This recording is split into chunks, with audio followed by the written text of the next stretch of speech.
Broadcasting more than 2,000 games live and archived in 15 sports in over 10 counties in western Pennsylvania, as well as being the exclusive home for all the WPIAL playoffs and championships for nearly 2 decades.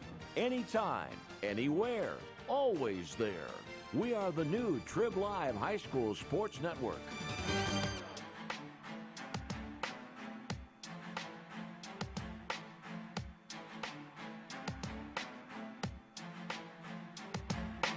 Welcome to exclusive coverage of the 2017 WPIAL Football Championships, only here on the Triblive High School Sports Network.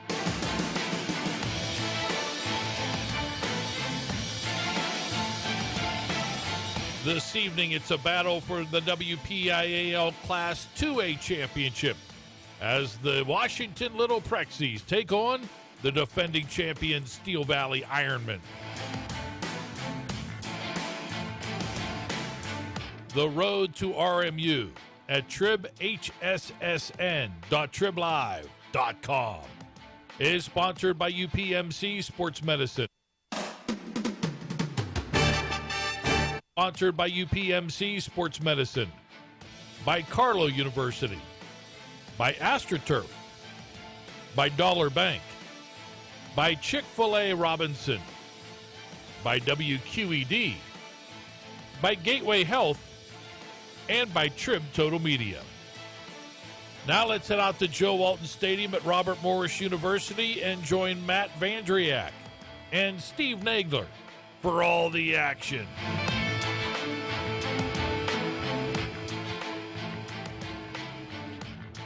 5 WPIAL high school football champions have been crowned in 2017. One more still to be determined in this Class 2A matchup here from Robert Morris as the top-seeded Steel Valley Ironmen take on the number 2 Washington Little Prexies.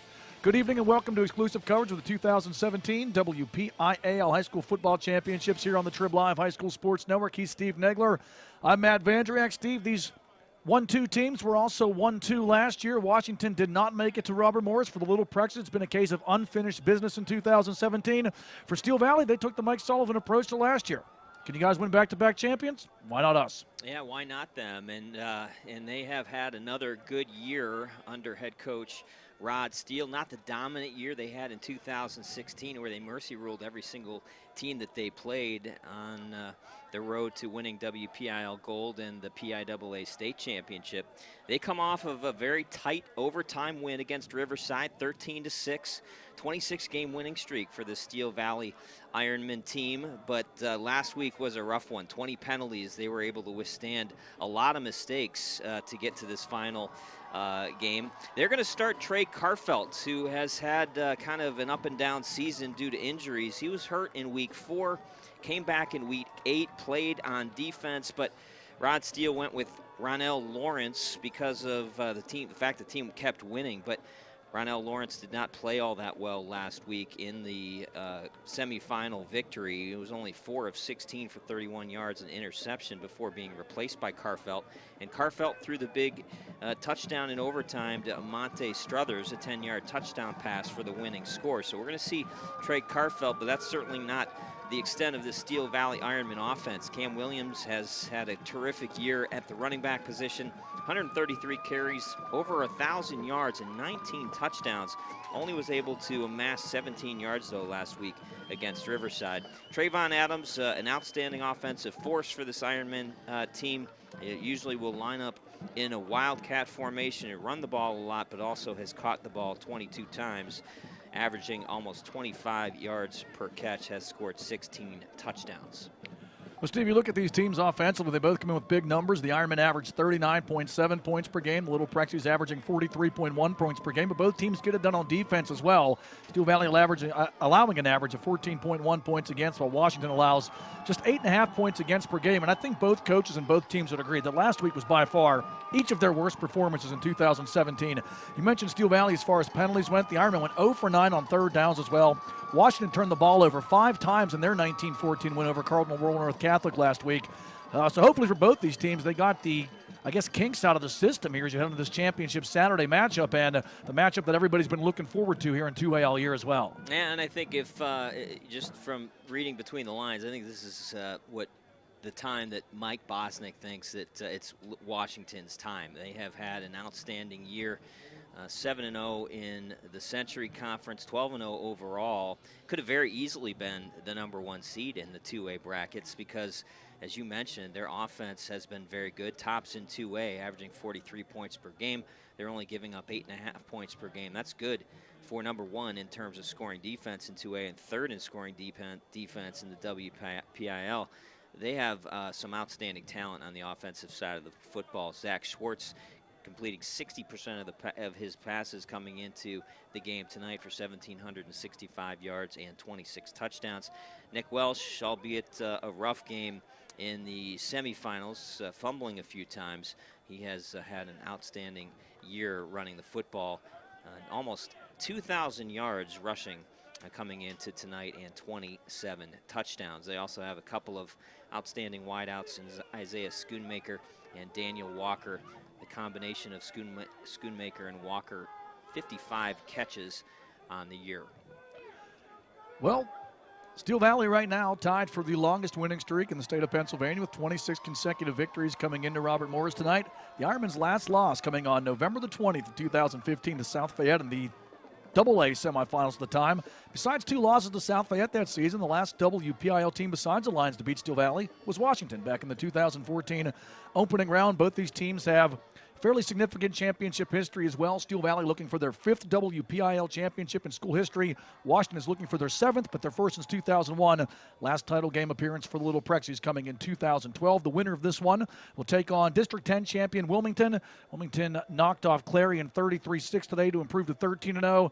The Greyhounds were the Ironmen's opponent last year in the semifinal round, and, well, have mercy. They were mercy ruled like everybody else was by Steel Valley, but again, to use the hockey analogy, Steve, with the Steel Valley team, they had a lot to replace. You had to replace Dwayne Murray. You had to replace Paris Ford. You had to replace Ryan Harper. Then you have injuries, expecting Noss West to be the guy to step up after that great state playoff run he had last year. He gets hurt and can't play. Lose your starting center. Lose your starting quarterback. But Steel Valley, like last year's Penguins team, no matter who went down, someone else has stepped up and gotten it done, whether it be Ron L. Lawrence, whether it be finding new ways to get the ball to Amonte Struthers and Trayvon Adams. Steel Valley's found a way to get things done, but their stiffest test of 2017 is in front of them today in this Washington Little Prexies team that has been phenomenal from start to finish. Take away, the turnovers and some of the penalties last week, and Washington has been dominant throughout every week of 2017. Yeah, they really have. We'll talk a little bit about that after we pause for the national anthem. And our national anthem will be sung by Diana Craycroft, 10th grader at Steel Valley High School.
rendition of the national anthem here at Joe Walton Stadium by Diana Craycroft, sophomore at Steel Valley High School. So we get ready to kick off this 2A championship. The Ironmen and the Washington Little Prexies. Matt Vandriak, Steve Nagler with you here on the new Triblive High School Sports Network. Comfortable temperature, Steve, right around 50 degrees. Cloudy here in Moon this evening, but the wind is going to be a factor for both these teams' passing games here as it's blowing pretty strong down there. Yeah, every bit of 15, 20 miles an hour in terms of gusts. And for those of you familiar with the Robert Morris Stadium here in Moon, it sits up on a bluff, so any wind that is in the area, we're going to feel it up here. You had talked about Steel Valley and what they lost due to graduation in Harper, Dwayne Murray, and Paris Ford. Actually, all told, they lost 5 all-section players or all-conference players. But with Harper and Dwayne Murray, they lost and had to replace over 4,000 yards of total offense, and then the outstanding play of Paris Ford, and then to lose Niger West in week 0. Really tough to overcome, but that just tells you how good of a coach Rod Steele is and just how much depth this Steel Valley Ironman team has. The Ironmen will receive the opening kickoff. They will move right to left. Back deep, Amonte Struthers and Trayvon Adams. Kicking off for Washington is John Griffin. And the kick to the far side of the field going to go out of bounds. And the illegal procedure call against the Little Prexies will start Steel Valley on their own 35-yard line. Ironmen decked out in the maroon jerseys, the gold helmets, and the gold and white trim left to right. The defense of the Washington Little Prexies in the road whites with the blue and black trim. And your starters, Steve, for Steel Valley underneath the head coach Rod Steele. Trey Carfelt will be the quarterback in the backfield. With Carfelt will be Cam Williams and Todd Hill. Williams the running back, Hill the fullback. Hill also an outstanding middle linebacker for this Ironman team. Amonte Struthers and Rico Williams the wideouts. The slot receiver will be Trayvon Adams. And we'll run down the offensive line after this first play. Out of the shotgun comes Carfelt. Adams the deep back. Actually, Williams the deep back gets the call to the right side, finds a hole through the Washington defense, and he's across the 45 out to the 46, gain of 11, and a Steel Valley first down. Good start for the Ironmen as Williams gains 11. Left tackle Ian Craycroft. Joseph Kraft is the left guard. Derek Chafin will get the start at the center position. Deontay Williams the right guard, and Alex Lagueros is the right tackle. Steel Valley starts with an 11-yard gain in the hands of Cam Williams. Line up in the same set again. Carfelt out of the gun. Adams the deep back. Williams the deep back that is. Gets the call off the left side and pushes forward for a gain of about 2, where he's stopped by Isaiah Schoonmaker. Schoonmaker, an outstanding linebacker prospect who's committed to Miami of Ohio, where he'll play linebacker next season. And Schoonmaker will move a lot around in the defensive formation. Came off of the right side of the defensive formation to stop Williams for only a gain of 2 on first down. From the 48, Carfelt out of the shotgun again. And here comes Williams up the middle into Washington territory, fighting forward for a gain of 6 yards. And tonight's game brought to you by Gourmet Woodwork in Monroeville. Craftsmanship truly driven by your ideas, custom furniture and cabinets, all kinds of remodeling. Call Gourmet Woodwork in Monroeville at 412-715-3984 or check them out online at gourmetwoodwork.com. 3rd and 5 for the Ironmen from the Washington 49-yard line. It's been all Cam Williams so far. Ironman with a different set now, spreading it out with 3 receivers, 2 to the right, 1 to the left. It's a direct snap to Trayvon Adams, and Adams pushes across the 45 and should have enough for the Steel Valley first down. Steve, we'll see Trayvon Adams line up everywhere for the Ironmen. We talked about that. He'll play some receiver, play in the backfield, play some wildcat. A play last week, though, the Ironmen had a hard time getting off. Multiple pre-snap fouls with Adams out of that wildcat. Works for a first down here, though, on its first try tonight. Yeah, I think he's actually going to be a little bit short, Matt. They marked him. I don't think it was a very good spot. I thought that he made the line to make, which would have been the 44-yard line of the Washington Little Prexies. They put the ball just past the 45, so he's still got about a half yard to go here. Ironmen line up to go for it. Carfelt under center. Hill the fullback. Williams the deep back. Carfelt going to call his own number, trying to get a push, and I don't think he got it. Washington gets the defensive stop. Schoonmaker in there as well as Dan Walker. And Washington's defense with the first big play of the evening stops Steel Valley on 4th down, but we'll see. The officials are gathering here to spot this ball, No. and they do agree it is Washington football. Huge push up the middle of the formation defensively for the Washington Little Prexies. And they, no place for Carfelt to go. And they turn the ball over on downs in their first offensive possession. Good starting position here for the Little Prexies at their own 45-yard line. And we have a stop and play here. Officials want a new football out there. As Washington comes to the line for their first offensive drive of the game. Be a strong Washington run game that they've used to their advantage all season long against the Steel Valley defense. Has been very good against the run. They held Riverside to just 78 yards rushing in last week's semifinal round win. Out of the shotgun, Swartz to throw, looking down the far sideline, and too strong for his intended target there, but then a flag on the play as he threw it in the direction of Schoonmaker. Struthers out in coverage for Steel Valley, and while they sort the penalty out, Steve, the starters for Washington underneath the head coach Mike Bosnick. Zach Schwartz is the quarterback. In the backfield with Schwartz will be Nick Welsh and Andre Johnson. Isaiah Walton is the tight end. Schoonmaker and Walker the wide receivers. Left tackle is John Griffin. Michael Brown is the left guard. Gerald Comedy is the center. Nick Powick is the right guard, and Ian Smith the right tackle.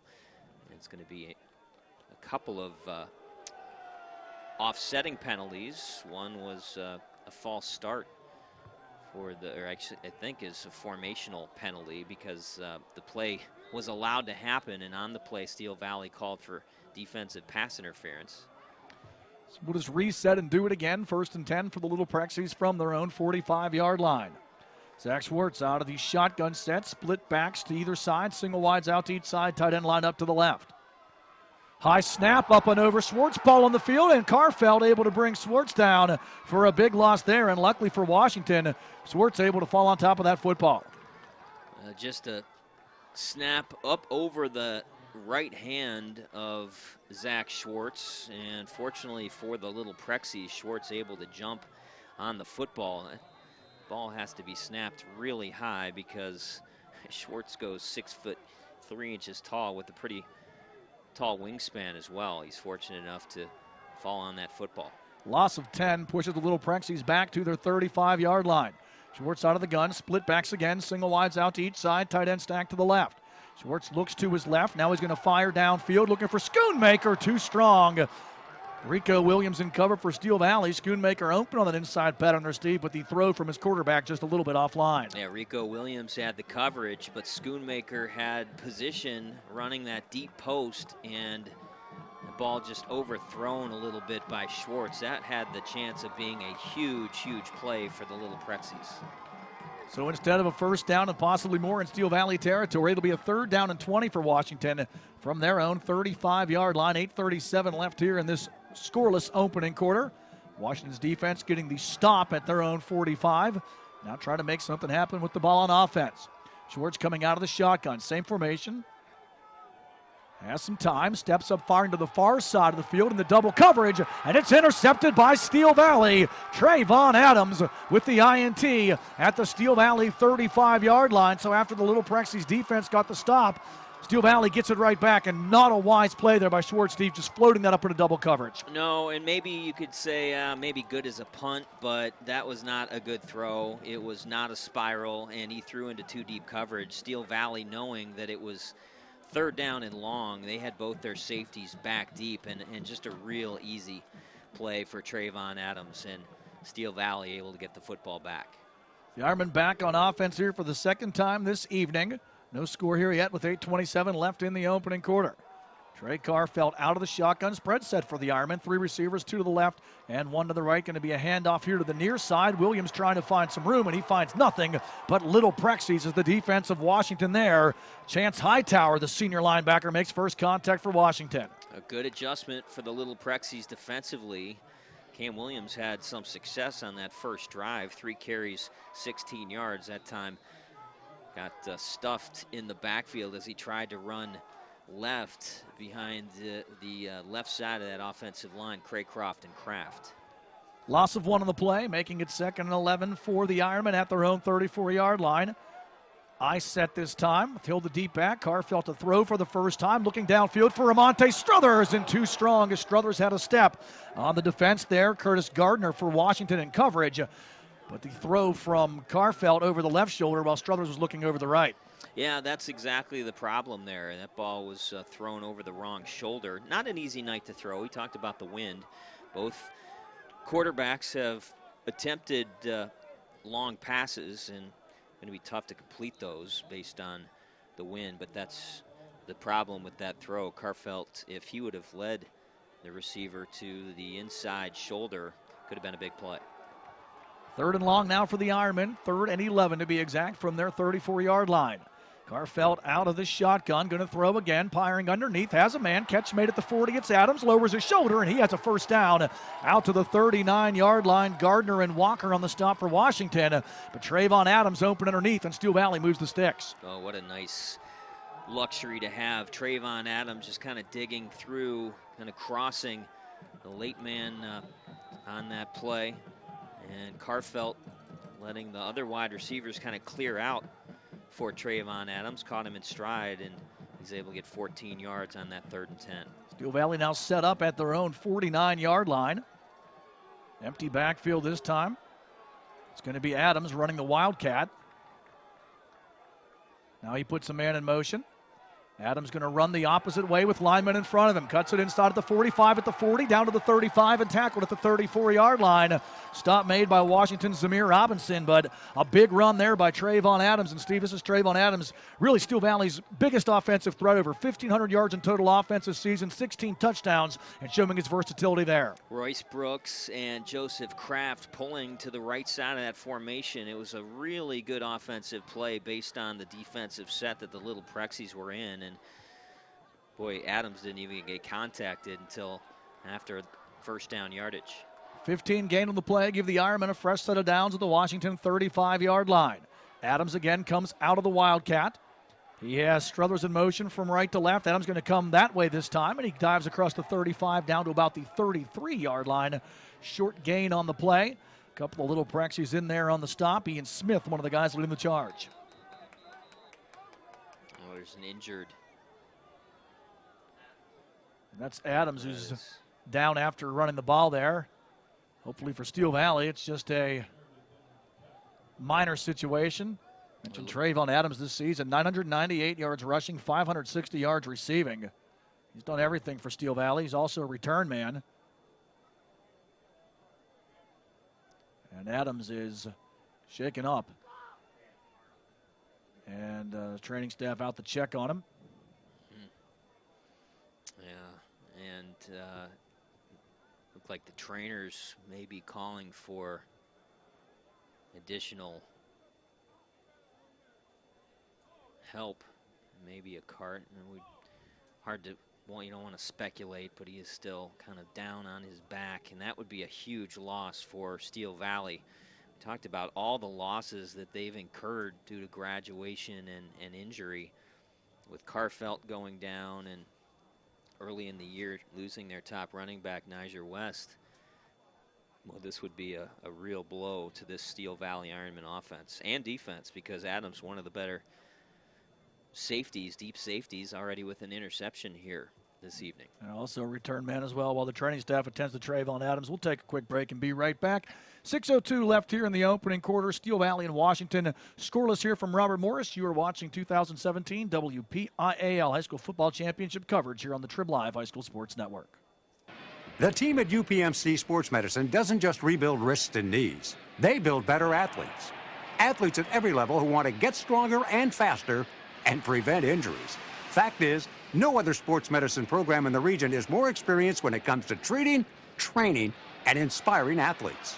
UPMC, the official healthcare provider of the Penguins, Steelers, and you. Find out more at upmcsportsmedicine.com. People ask what drives me. It's the respect I have for my opponents, the trust I have in my teammates, a coach who treats me with dignity, and a university that has faith in me on and off the field. That's what keeps me focused, why I practice harder, play my heart out. I play to win. I play for Carlo. Tell us your story using #WhatDriveYou. Carlo University is a proud sponsor of the Triblive High School Sports Network. Back here at Joe Walton Stadium at Robert Morris, and the Medical team attending to Steel Valley's Trayvon Adams, who was shaken up after that first down run. And this looks like a pretty serious situation here now. Card and stretcher out on the field, and Adams has not moved since we took the commercial break. Originally, Steve, we thought that maybe he had fallen on the football and gotten the wind knocked out of him, but it looks like it's a lot more serious than that. Well, as soon as the attendant for Steel Valley went out onto the football field, we saw him kind of gesturing towards the end zone, which is where they keep the cart. And again, you didn't want to speculate, but that didn't look like a good sign to me. And looks like he is going to have to go off on a cart. So everybody kind of just waiting to see the nature or the extent of the injury. Yeah, just a direct snap to Adams out of the Wildcat, a play that Steel Valley has run regularly. Had a big gain to get the first down, and then on first down came back to the left side.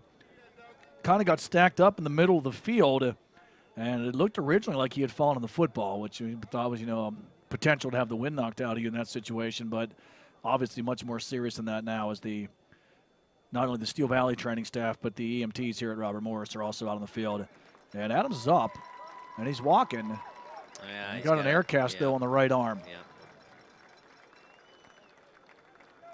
Trayvon Adams on the stretcher now, air cast on the right arm.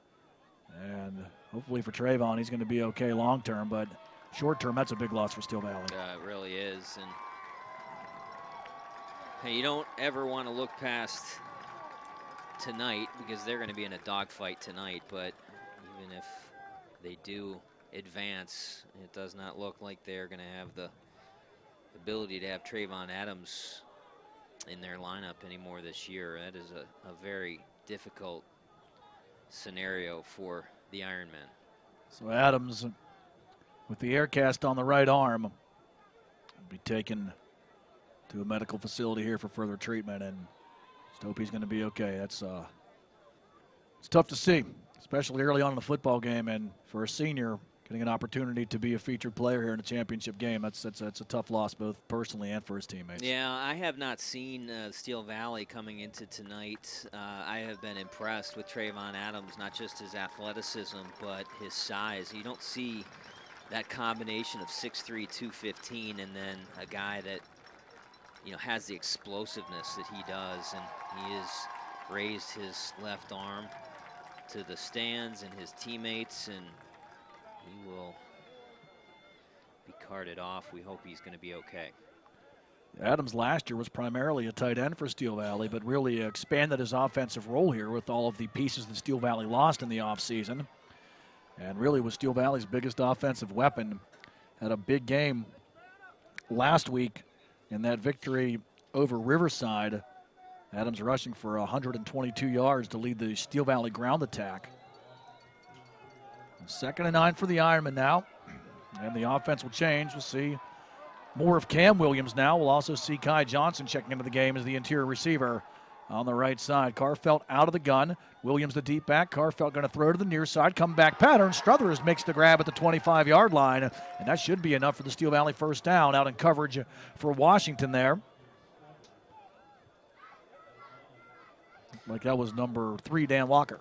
Yeah, that was a really good back shoulder throw that time by Carfelt. Just a simple stop pattern that time run by Struthers, and Carfelt delivered it right to the back shoulder. He was able to make the adjustment and get both feet down in bounds. Deep back Williams again. Carfelt out of the gun. Hill lines up towards the line for Steel Valley, trying to make room for Williams. With Hill in front of him, Williams inside the 15, and he's cut down at the 11-yard line. Strong run by Cam Williams. Tackle made by Dan Walker. But Todd Hill, Steve, he really paved the way. They're opening the hole and then crushing a linebacker as well. Yeah, Todd Hill is a physical human being. He is a great middle linebacker for the Steel Valley Ironmen defensively, but really paved the way for that 13-yard run for Cam Williams. Good blocking up front at the point of attack by Chafin, the center, and Kraft, the left guard as well. Williams coming into tonight at 1,085 yards rushing and 19 touchdowns on the season. Steel Valley 1st and 10 at the Washington 12. Williams on the left side behind Hill, pushes forward, and he'll get about 5 on first down near the 7, maybe down to the 6-yard line. for being brought down by a couple of Little Prexies down there. Schoonmaker on the tackle as well as Ian Smith. They will give him 5 down to the 7. Again, good blocking at the point of attack for the Steel Valley Ironmen. Give them credit because it's not easy to see one of your best players get wheeled off in terms of the loss of Trayvon Adams, but they're a strong mental team and have run a couple of very successful offensive plays coming out of that injury. 2nd and 5 for the Ironmen at the Washington 12. Carr fell out of the gun, hands to Williams to the left side, lowers his shoulder, and he gets about 3 down to the 4-yard line. That'll bring up 3rd and short for the Ironmen. Talked about Trayvon Adams. He was getting some looks from some PSA schools on the Division II level. Steel Valley has some other weapons behind him as well. One of the guys who's been getting the ball right there, Cam Williams. Of course, Monte Struthers, the hero last week with that game-winning touchdown reception. He has 569 yards and 12 TDs coming in, and Carr felt pretty much in half of his season's work, almost 600 yards passing and 9 touchdowns as well. Next man up mentality stays in place for Steel Valley, but a big play here for both teams. 3rd and 3 at the Washington 5. Carfelt out of the shotgun, fakes the handoff. Carfelt going to throw back underneath. Williams slides, and he makes the catch at the 2-yard line. Steel Valley will have it 1st and goal. Nice adjustment there by Williams, Steve, because he had to stop and come back for that football and still made the grab even though he lost his footing. Yeah, I think if he would have stayed up on his feet, he would have been in the end zone for a touchdown. He just kind of lost control of his footing, as you mentioned, but a great play to stay focused on that football. He was falling down as he was making the catch and made a really nice adjustment and a good catch to get that 1st down. 1st and goal for the Ironmen at the 1-yard line. Tighter set this time. Single wides, though, to each side. Handoff going to go to Williams. Lowers his shoulder, and Washington stops him as Williams unable to penetrate against this Little Prexies defense. Nice work on the inside there by the Washington defense. That was Andre Jennings making first contact, and then Schoonmaker again in there to help clean it up. Oh, they are a tough short yardage defense to run against. We've seen it already. Washington stopping Steel Valley on a 4th and 1 on their first offensive possession, and now on 1st down and goal at the 1-yard line. No room to run for Williams. 2nd and goal from the 1 for the Ironmen. Hill the lead back. Williams a deep back, single wides to each side. Carfelt out of the shotgun, and Washington is going to take a timeout to get their personnel set right with 2:47 left here in the scoreless opening quarter. We'll take a break as well. Steel Valley will have its 2nd and goal on the 1 when we come back. You're watching 2017 WPIAL High School Football Championship coverage here on the Triblive High School Sports Network. AstroTurf, a pioneer in sports surfacing, proudly supports high school athletics. Visit one of their 280 fields in the tri-state area to see their cutting-edge technology. AstroTurf's focus on R&D enables them to provide innovative surfaces that protect athletes and stand the test of time. AstroTurf now propels performance with iconic turf fields and legendary Record-Tan tracks. They manufacture, build, and maintain a full range of turf and track systems for total quality control. Learn more at astroturf.com.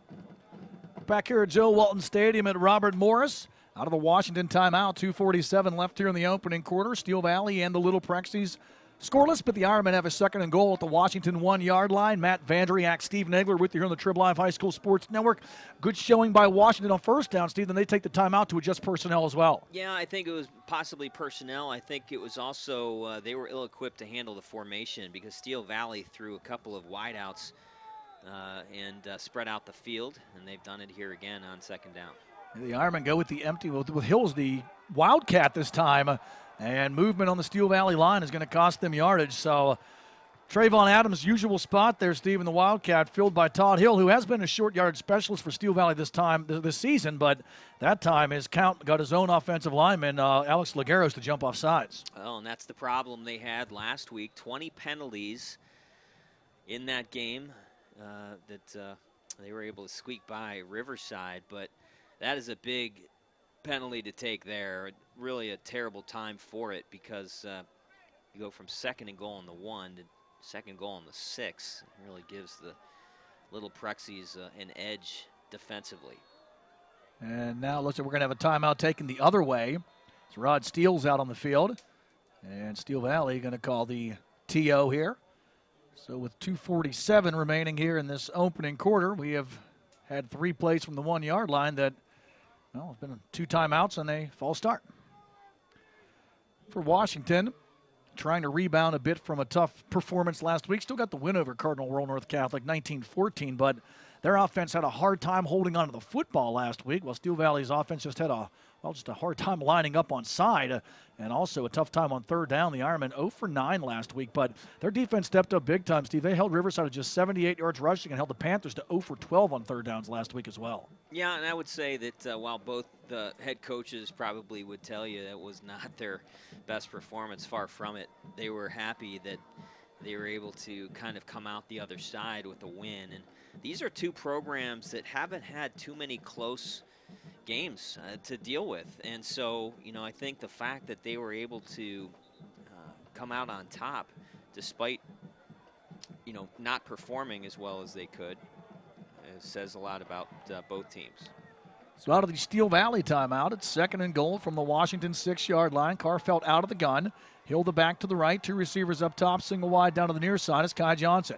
Carfelt rolling to the right side. Carfelt has room to run. Carfelt cuts it back inside, and he's going to be stopped short of the goal line. Carfelt gets about 4 there.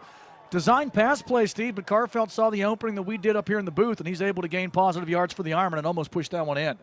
I like the play call there. If you're Rod Steele, you roll out your quarterback, Trey Carfelt, and you give him a run-pass option. There was nobody open in the end zone. He decided to turn it upfield and was able to get to the 2-yard line. Actually, they gave him I guess they down to the 2. So gain of 4 now makes life a little bit more easy for the Steel Valley Ironmen, now with 3rd and goal from the 2. Long drive here for Steel Valley, trying to get points out of it. 3rd and goal from the Washington 2. Direct snap, going to go to Todd Hill. Hill tries to stretch the field, and he gets stopped by the Little Prexies defense. Isaiah Schoonmaker stepping up and making the stop. Boy, you had talked about Schoonmaker being one of the top linebackers in the WPIAL, especially in 2A. He has made a number of plays here already in the first quarter. That time just running down Todd Hill from behind. Hill stopped at the line of scrimmage, and Steel Valley has a decision to make. Looks like they're going to keep their offense on the football field for 4th and goal. 4th and goal from the Washington 2-yard line. We approach 1:15 left here in this opening quarter. They're going to have to take another timeout. The Ironmen started this drive back on their own 35-yard line after the interception by Trayvon Adams. Then Adams injured on the 2nd play of the drive for Steel Valley. Air cast on the right arm and stretchered off the field. Steel Valley's continued to move the ball, gutting it all the way down to a 1st and goal at the 1, but then a Washington stop, a false start penalty, and then a 4-yard run by Trey Carfelt leaves us where we are now, 4th and goal from the 2. Well, this is such a big situation here. Yes, early in the game, still in the first quarter, minute 13 to go, but if you've got a trick play in your bag, you might not want to, or you might want to use it right here, because this score, the possibility going up 7-0 is huge here in this game, because I don't think there's going to be a lot of points. Both defenses are really, really good. So, I think head coach Rod Steele, he's probably conferring with his offensive coaches and figuring out what maybe the best play to dial up. This is a really strong, staunch Washington Prexies team, and I think if you run something conventionally, it's going to be tough to get into the end zone. We'll see what they dial up here. Of course, not having Trayvon Adams out there really takes a big wrinkle out of the Steel Valley offense.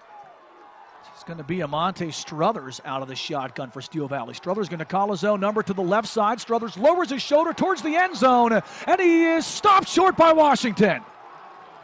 Struthers thought that he got in. He's acting like he scored, but the official did not signal touchdown. Well, he was so close. I thought he was going to lean on into the end zone, Matt, and they said he got stopped at the 1-yard line. He was really, really close to getting in. Close call. Struthers out of that Wildcat to the left side. He lowers his shoulder. He is stopped just short by the Washington defense. Wow, and a great play by Zamir Robinson to keep him out of the end zone. So Washington's defense gets the goal line stand. They'll start 1st and 10 at their own 1-yard line. Little Prexies trying to get the Ironmen to jump, and instead the Washington receiver, who just made the great play on defense, Robinson, moves prematurely, and that'll make it about a half yard deeper now for the Little Prexies. And they have to be really careful here that they get good blocks at the point of attack. Any kind of penetration for Steel Valley with the ball sitting on the half-yard line could result in a safety. As we saw last week at Heinz Field, the safety in the Quaker Valley Aliquippa game ended up being the only points of the evening. Schwartz going to just try to push forward, and Steel Valley pushes him backwards. The Ironman saying safety, and the officials are going to give forward progress on the play there on that QB keeper. Yeah, he got back to the 1 yard line, but it almost looked, Matt, like he was trying to keep the play alive, and had he done that, he did kind of get pushed back by the Ironman defense, but they gave him forward progress to the 1 yard line. Not a whole lot of movement there in the offensive line. Good play at the line of scrimmage by Steel Valley. 2nd and 10 from the 1 for the Little Prexies. I-backs behind Schwartz this time. Steel Valley has 9 in the box and a pre-snap whistle. Washington not helping their own cause right now. Well, that was Andre Johnson moving too soon from his fullback position. The good news is they don't, with the ball sitting on their own 1 yard line, they don't lose much, but again, the ball will be placed back on the half-yard line. Both teams, again, sloppy. Washington having a tough time here in the shadow of their own end zone, just getting a play off.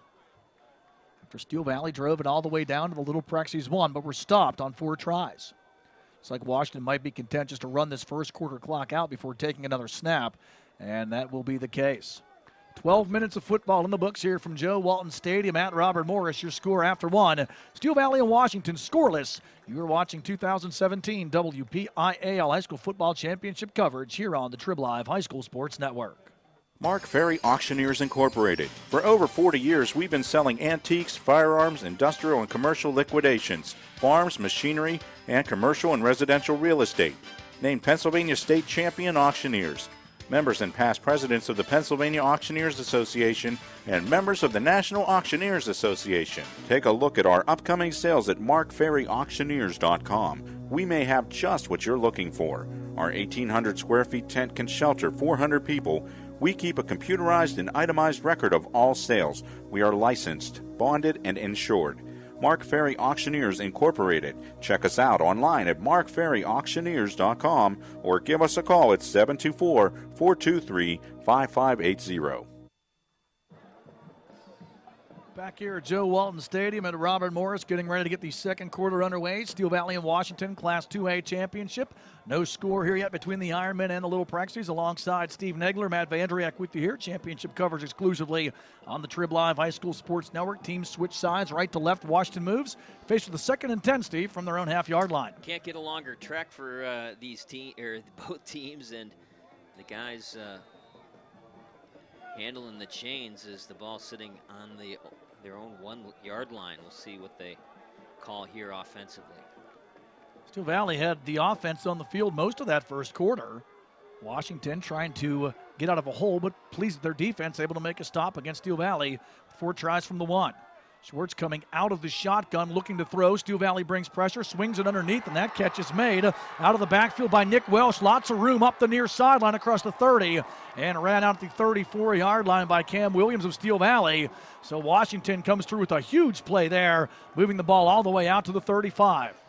I like the play call by Mike Bosnick and the offensive crew. They spread everybody out 3 wides. Again, they sent everybody deep, and they were able to just kind of throw Nick Welsh out on a quick little out pattern, and nobody from Steel Valley's defense had an eye on him. Big 33-yard gain on 2nd and 10 from the 1. Come the Little Prexies, spreading it out this time. 3 receivers up top, single wide to the bottom of the screen. Welsh to back to the right of Schwartz, and a flag before the play. So Washington having a hard time getting set right now. It's their 3rd pre-snap penalty, Steve, on 4 plays.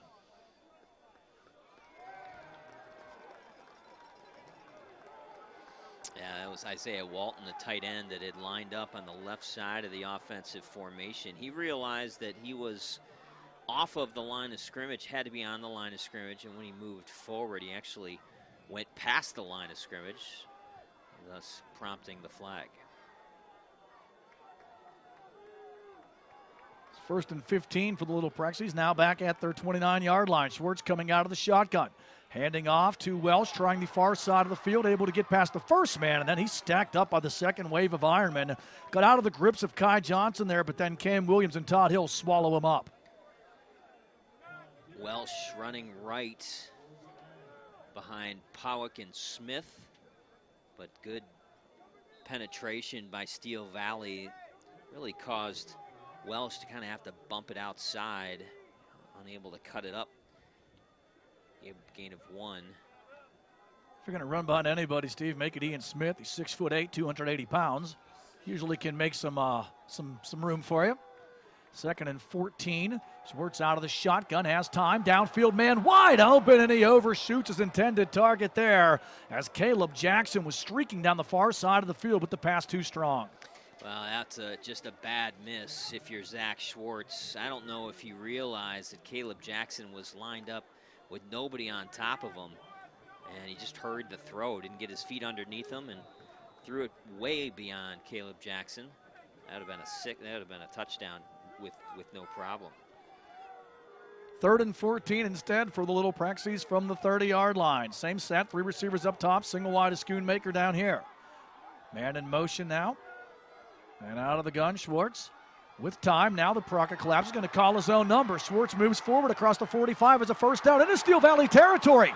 Across the 40, across the 30, inside the 20. Schwartz, one more cut, spins, and he's down at the 10-yard line. Touchdown saving stop made by Ray Chuba for Steel Valley.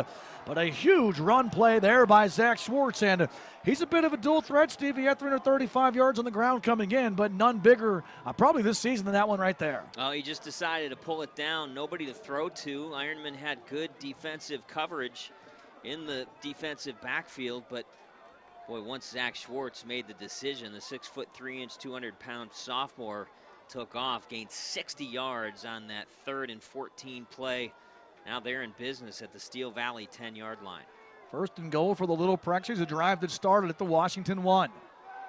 Out of the shotgun, Schwartz spreading it out. 4 receivers, 2 to each side, single back is Welsh, and he's going to get the call, cutting through the line, and then he gets drilled as Steel Valley's Deontay Williams brings the boom on that tackle. Boy, Williams was there, and Royce Brooks there as well. Maybe Joseph Kraft too. Looked like Welsh was going to maybe spring through the line of scrimmage to get good yardage, and that ended up getting swallowed up. No gain on the play for Welsh. He's had a really good playoff run for Washington. He had 156 yards and 2 touchdowns in their opening round win over Freedom. Had 155 yards and 2 scores in the quarterfinal win over East Allegheny, 114 and a touchdown in last week's win in the semifinals as well. Timeout on the field taken by the Little Prexies. And we'll take a break as well. 9:46 left here in the opening half. Washington 2nd and goal to Steel Valley 10. No score yet here in this 2A championship game. You're watching exclusive coverage of the 2017 WPIAL Football Championships here on the Triblive High School Sports Network. I like catching fish with my son, but I sure don't like a health plan that comes with a catch. That's why I'm good with Gateway Health for medical assistance. They give us access to the highest quality health care from the doctors and hospitals that we want. And when you have something that good on the line, you don't let it get away. I'm good with Gateway. Go to I'mGoodWithGateway.com to find out why so many people say I'm good with Gateway. Back here at Joe Walton Stadium and Robert Morris, Washington using their second time out of the half to set up the offense here. 2nd and goal at the Steel Valley 10-yard line, a drive that started all the way back at the Washington 1. 60-yard run by Zach Schwartz, setting us up to where we are now. Shotgun for Schwartz, all receivers on the top side of the field. Welsh the back to his left. Handoff, and now a fake reverse with Welsh taking it to the end zone. Touchdown, Washington. trickery pays off out of the timeout. And Nick Welsh from 10 yards puts our first points on the board here this evening. Washington out to a 6-0 lead with 9:41 left in this opening half. And a really nice play design by Mike Bosnick as the action was moving to the left as they moved Schoonmaker, the wide receiver on the right side of the offensive formation, in motion. And Nick Welsh fakes it, the give to Schoonmaker. Everybody kind of stopped, and that allowed Welsh to scamper in on the right side. Lily Christie on for the PAT. She splits the uprights, and Washington, a 99-yard drive after stopping Steel Valley on 4 tries from the 1. Gives the Little Prexies the game's first points out to a 7-0 lead. And Steve, it was all set up on a 60-yard run by Zach Schwartz. And then the Washington offense saw something they liked, decided to take the TO to set up the fake reverse, and that allowed Nick Welsh to walk it in from 10 yards out and give the Little Prexies the early lead. Wow, what a turn of events. Steel Valley had the ball first and goal from the 1-yard line of Washington. Washington able to stop them on 4 downs, and then they take the ball over on their own 1-yard line, having all kinds of trouble offensively just lining up. They took 2 pre-snap penalties, but then, as you mentioned, initially the 33-yard pass from Schwartz to Welsh got them out of the shadows of their own goal line, and then the 60-yard run by Schwartz gave them a first and goal at the 10-yard line of Steel Valley. Welsh able to do the rest. So what looked like a possible deficit for Washington turns into a 7-0 lead. Kicking off for the Little Prexies, right to left is John Griffin. Going to send this one to the far side of the field. It'll be taken at the 15-yard line by Chuba. He gets out to about the 25 and then gets wrestled down by the Little Prexies special teams. The Chargers led down there by Stephen Patterson. Well, the first quarter was just dominated completely by Steel Valley. 6 first downs for the Ironmen, none for Washington. And you talked about the time of possession. 9:51 for Steel Valley in that first quarter. Only 2:09 for Washington, but that got turned around early on in the second quarter here on that excellent drive. 99 yards by the Little Prexies. Steel Valley will start on their own 25, their worst starting field position of the evening.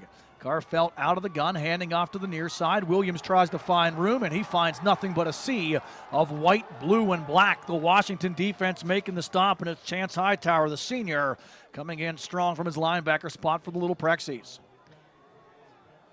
Well, the Little Prexies defense probably loves looking up on the scoreboard and seeing that 7-0 lead, because now they can pin their ears back a little bit more. It's a very aggressive defense. They run to the ball very, very well.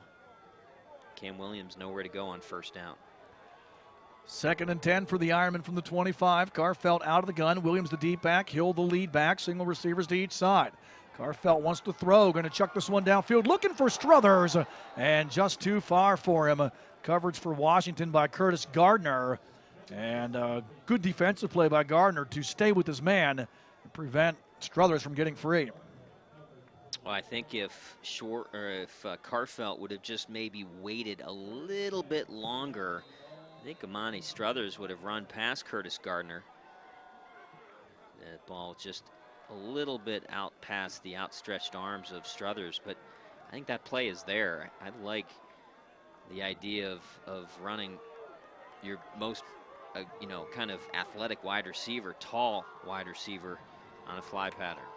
3rd and long for the Ironmen. They're going to hand it off to Williams, trying the far side of the field. Williams gets to the 30 and then gets stacked up. Schoonmaker there to make first contact again for the Little Prexies, and Steel Valley will be stopped short. Well, it looked like Williams had a pretty good chance of maybe making the line to make, but Schoonmaker again, we've called his name a lot defensively here tonight. Schoonmaker coming up and making a big tackle in open field. 4th and 6 for the Ironmen from their 29, and they have to kick it away. Monty Struthers on to punt. Actually, Carfelt out of the shotgun. Steel Valley, they're going to go for it. No, they're not. They are going to go for it. It goes to Struthers on a direct snap, and he has the first down. Struthers cuts it back into Washington territory. Down the sideline. See ya. Amonte Struthers, 70 yards on the fake punt.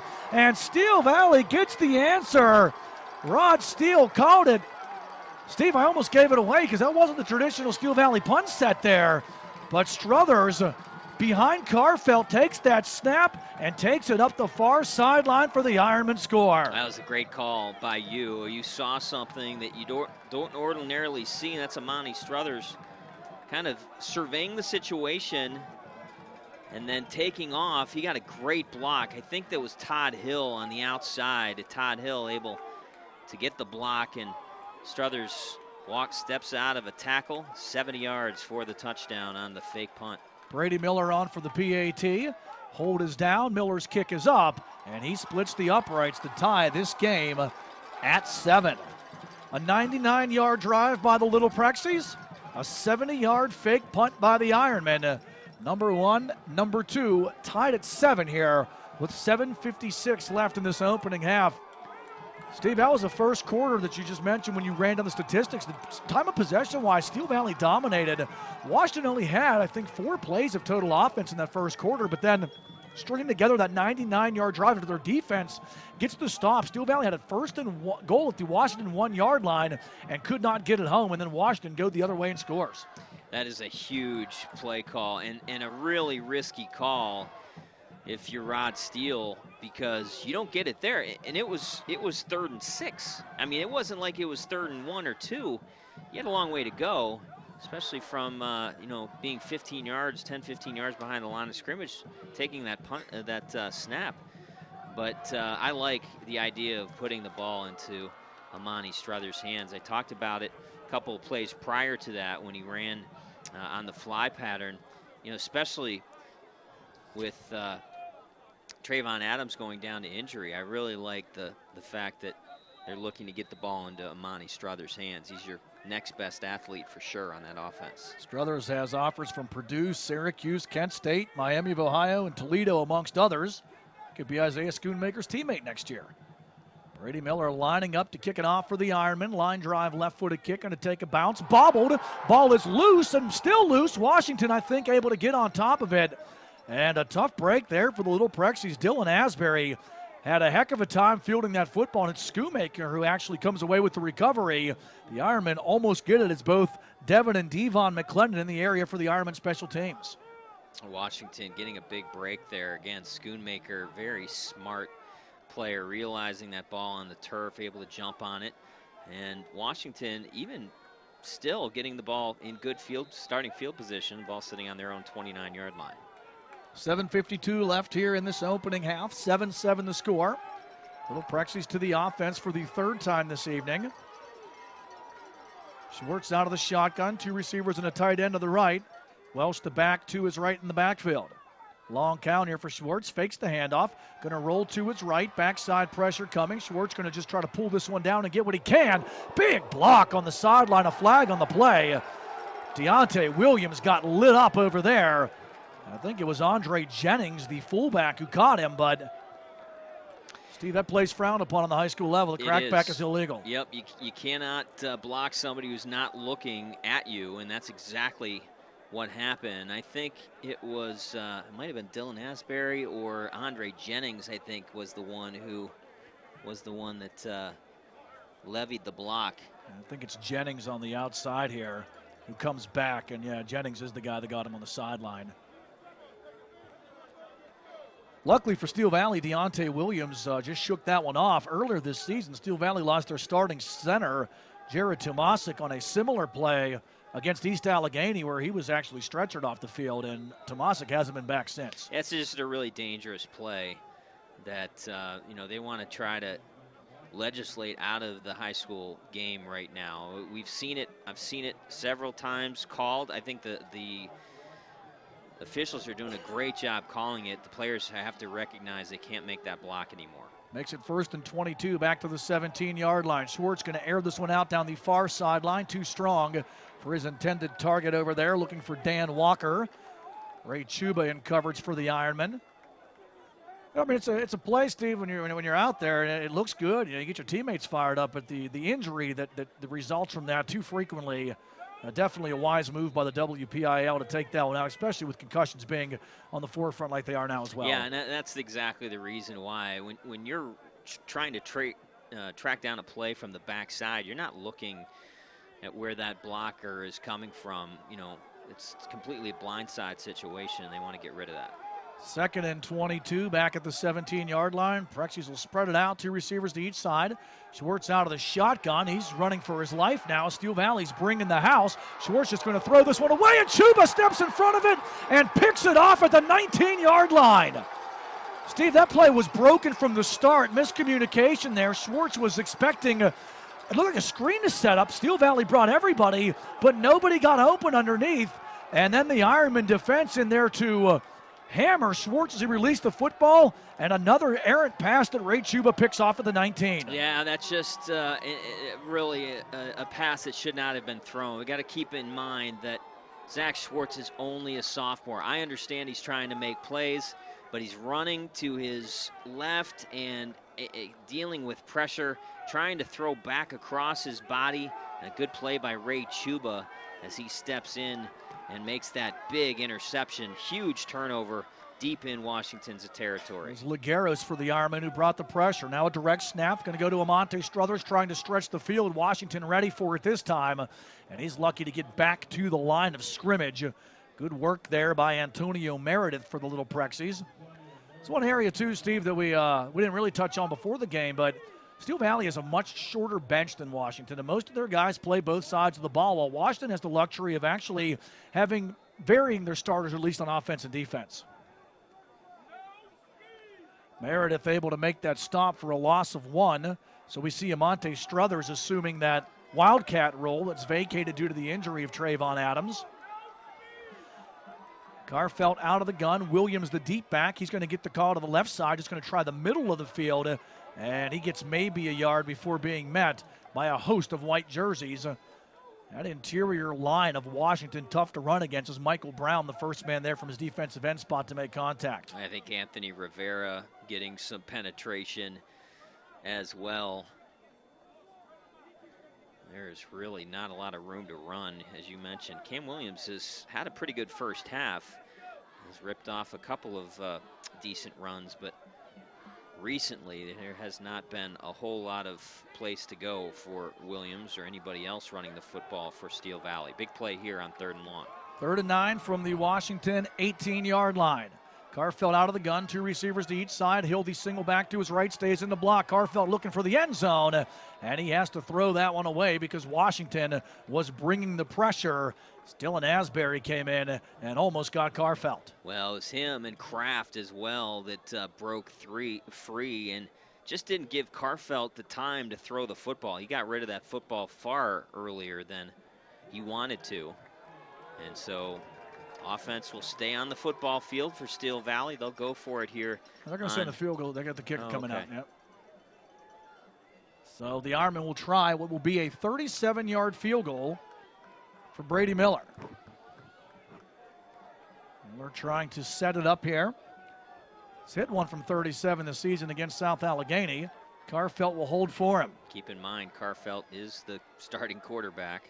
We've seen Steel Valley go to their book of tricks once this evening, and a whistle on the play here, and it looks like the Little Prexies are going to call a timeout. I think there's a flag down here. Do they have too many men on the field?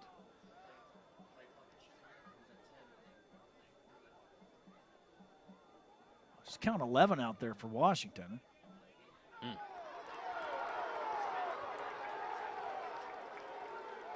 So a delay a game against Steel Valley going to take them out of field goal range. Yeah, very well might. It's going to make it 4th down and 14 from the 23-yard line. And now they want to know why, because there is still 10 seconds to go on the play clock. The play clock was not functioning properly. Understand it wasn't working right in the first game. And it seems the issue was not resolved there. So Steel Valley gets called for the delay of game and will not get to try the field goal, at least at this juncture. And we got a stop and play and a timeout for the Ironmen to talk things over with 5:57 left here in this opening half. And the score remaining tied at 7. Yeah, play clock malfunctioned, and clock went from 10 to 0. I mean, I think there was still 10 on the play clock, but I guess the quarterbacks are just going to have to kind of pay attention to the back judge, because the back judge is always going to be the one legislating the time on the play clock, regardless of what the play clock says. It's, I guess, a really hard lesson to learn, especially if you're Steel Valley, because, you know, they had a crack at what would have been a 37-yard field goal. Now it would be a 42-yard field goal, and I believe Rod Steele's out there right now asking for an explanation. Is how does the play clock go from 10 to 0? And if the play clock's at issue, how are we getting penalized for it? Right. I don't blame him. Now I think he's going to keep the offense on the football field, and I think they're going to go for it on 4th and a long 13. Wind would be in the kicking favor for Steel Valley. It would be to the back of Brady Miller for the try, but 40 might be too long of a range for him, so the Ironmen will keep the offense on the field, trying to turn this interception into points. Chuba coming up with the INT at the Washington 19-yard line, but Steel Valley unable to do anything with it, and they also were stopped on the 1-yard line by the Little Prexies. Carfeld comes out of the shotgun, 3 receivers set, 2 of those to the left. Hill stays in the block, pressure coming. Carfeld trying to elude it. He's going down all the way back inside the 30-yard line. And that was Anthony Rivera, the big senior defensive lineman, who gets the sack and stops the drive for the Little Prexies. What a huge defensive stand for Washington. That quick change, that interception is such a shock to the defense. But the Little Prexies came up huge and were able to get another turnover on downs. That's the 3rd time they've been able to turn Steel Valley over on downs, and they will take over on their own 30. So no harm again for the Little Prexies from a turnover. Steel Valley driving to the Washington 1-yard line after the Adams interception before being stopped on 4 tries, and now after the Chuba pick at the 19, Washington forces them to go 4 plays and turnover again. Out to the 30, 11 yards lost in the sack, set the Prexies up at their own 30 with this offensive possession. Schwartz out of the shotgun, man in motion from right to left. And Schwartz feeling backside pressure, and he's going to be dropped inside the 20 by Steel Valley's Deontay Williams. Well, Williams looked like he came out of that defensive set, shot out like a cannon. I mean, he got a great jump. Nobody blocked him. And Zach Schwartz has good speed, but doesn't have the speed to outrun a situation like that. Just a great play and a huge sack on 1st down. Loss of 12, pushing it all the way back to the 18-yard line. So Steel Valley's defense comes up with a big play on 1st down. Washington will have their offensive set coming out here. Out of the shotgun is Schwartz. Same set, 2 receivers to each side. Welsh to back to his right. Here comes pressure again. This time it's Chuba from the backside, and Chuba trips him up at the line of scrimmage. So Steel Valley, they see something they like on defense, Steve. They're sending guys in from that left side of the Washington offensive line. Williams from defensive end got the 1st sack, and now Chuba from outside linebacker gets the stop for the Ironmen as well. Chuba running down Nick Welsh from behind, and that's not an easy thing to do. Welsh has really good speed. The outstanding running back for the Little Prexies, but stopped after a gain of 1. 3rd and long for Washington, 3rd and 19 to be exact at the Little Prexie 19-yard line. Schwartz out of the shotgun. Welsh lined up to his right, 2 receivers to each side. Steel Valley shows blitz again, and trying to find room with Schwartz. He'll be cut down at the line of scrimmage by Todd Hill, the sensational junior linebacker for the Ironmen.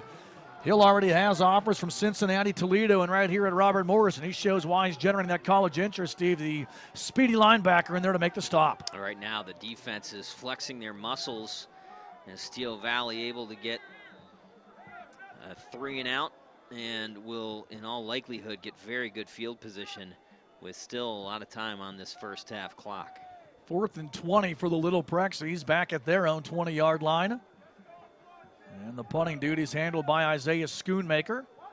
He awaits this snap inside the 10 at about the 8-yard line. Flag on the play. And the play clock, again, hits 0. So I think that's it, because I didn't see it go that way, Steve. No, I mean, it was sitting at 0 the whole time. So, again, these players are going to have to pick up that back judge, who is the one keeping the play clock now, and now flag being thrown again. So we will see what comes out of this.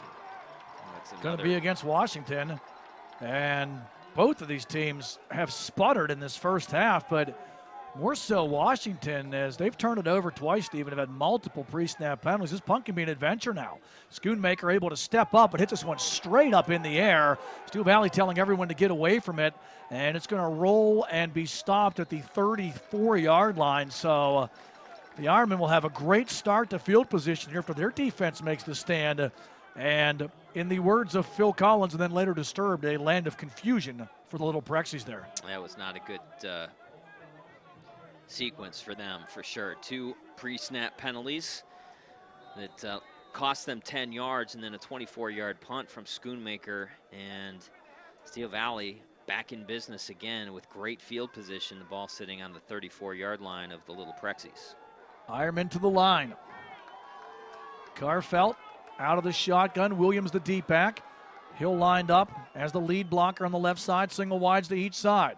Here comes Williams running behind Hill, trying to bounce it outside, and he's tripped up after a short gain. Nice work again by Washington's Antonio Meredith, as he got enough of Williams' legs to cut him down. Now player down for Washington. That's Chance Hightower. Yeah. I think he got rolled up on, Steve, by his own guy there as he was trying to pursue on that tackle. And hopefully Mr. Hightower will be okay.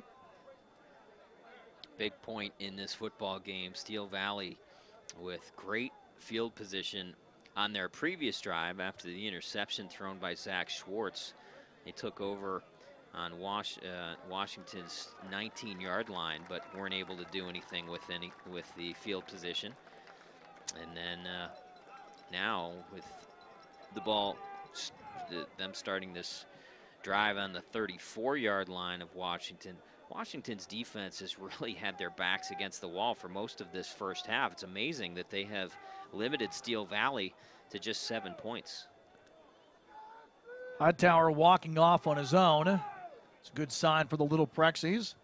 These teams not really familiar with each other either. They did not meet on the regular season. Common opponents were Burgettstown and East Allegheny. Steel Valley beat Burgettstown 42-0 in the quarterfinals. Washington 33-0 over the Blue Devils in the regular season. Washington beat East Allegheny 54-7 in the quarter. Steel Valley 34-13 over the Wildcats in the regular season. Carfelt to throw, looking for Struthers, goes up and gets it at the 5. Amante Struthers in these playoffs has been half man and half amazing, and he shows it there again as he goes up and gets it on the sideline. That time a good throw by Trey Carfelt. Kind of a little fade pattern run there by Amante Struthers, and he threw it over the back shoulder like he should have. And you talked about it, Struthers just using that reach and athleticism, that 6'2" lanky frame to go up and get that football.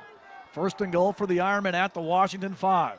Carfelt out of the shotgun, handoff, ball is loose, and Williams able to fall on it and actually get some yardage out of it. Steve, that was just a bad exchange. Williams ran through the football and pushed it forward. Luckily for him, he fell on top of it, and they actually ended up gaining a yard. Yeah, Carfelt did not handle the snap cleanly, and so the ball, as Cam Williams was coming to the line of scrimmage, Carfelt didn't have the football.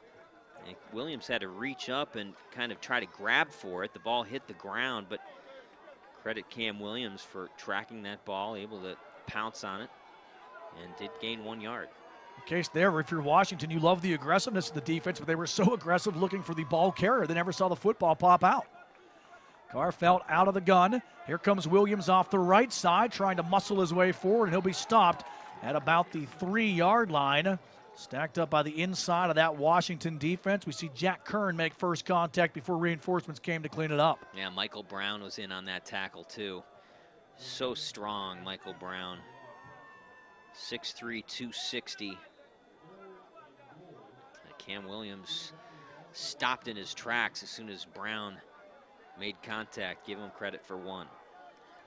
3rd down and goal coming up at the Washington 3-yard line. 1:25 on a rolling second quarter clock here at RMU. Teams remain tied at 7. Ironmen for the second time this evening inside the 5-yard line. They got 0 points the last time they had it. Carfelt out of the gun, fakes the handoff. Carfelt trying to fire underneath and nobody home. Good pressure by the Little Prexies. Chance Hightower to blow that play up as well, and now Carfelt's down. Carfelt was drilled. That's not Carfelt. That's actually Deontay Williams, the offensive lineman, who's down on the play. But as you said, Carfelt did get hit hard from Chance Hightower, who rushed that throw. And Steel Valley now will try a field goal, it looks like, of 20 yards. But hopefully for the Ironmen, Deontay Williams is okay. The sophomores are starting right guard and defensive end, already down the services of Trayvon Adams, who was hurt in the first quarter. Yeah, that would be a tough loss because Deontay Williams, especially defensively, has been outstanding, already with a sack to his credit in the last drive that when Washington had the football. But he is still down, kind of writhing in pain at right around the 9-yard line of Washington. Mentioned the winner of this one. Well, I'll tell you what, Steve, we'll take a break while they attend to Deontay Williams. 1:08 remaining here in the opening half. Steel Valley, Washington tied at 7.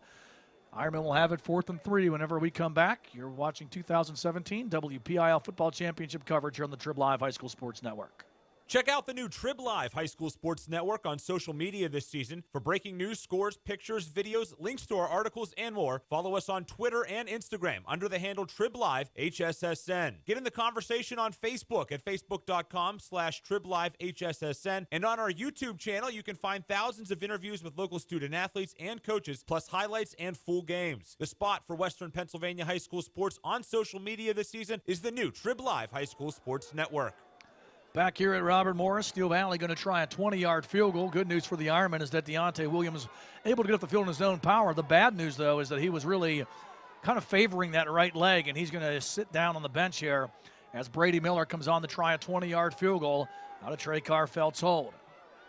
Good snap, good hold. Miller's left foot try is up, and his kick is good. Brady Miller from 20 gives the Ironmen a 10-7 lead with 1:04 left here in this opening half. And for Steel Valley, happy to get points, Steve, as they were inside the Washington 5-yard line for the second time this evening. And after being stopped on the 1-yard line earlier, able to at least get something out of it. But big props to this Washington defense that just keeps stepping up and keeping the Ironmen out of the end zone. I was going to say, I think both teams are happy with what transpired there. Certainly Steel Valley happy to take their first lead of the game with the field goal, but Washington happy that they were able to keep Steel Valley out of the end zone, having the fact that the Ironmen had set such great starting field position, 2 straight possessions. Now Washington still has 1 minute and 4 seconds to go on this first half clock, and 1 timeout left.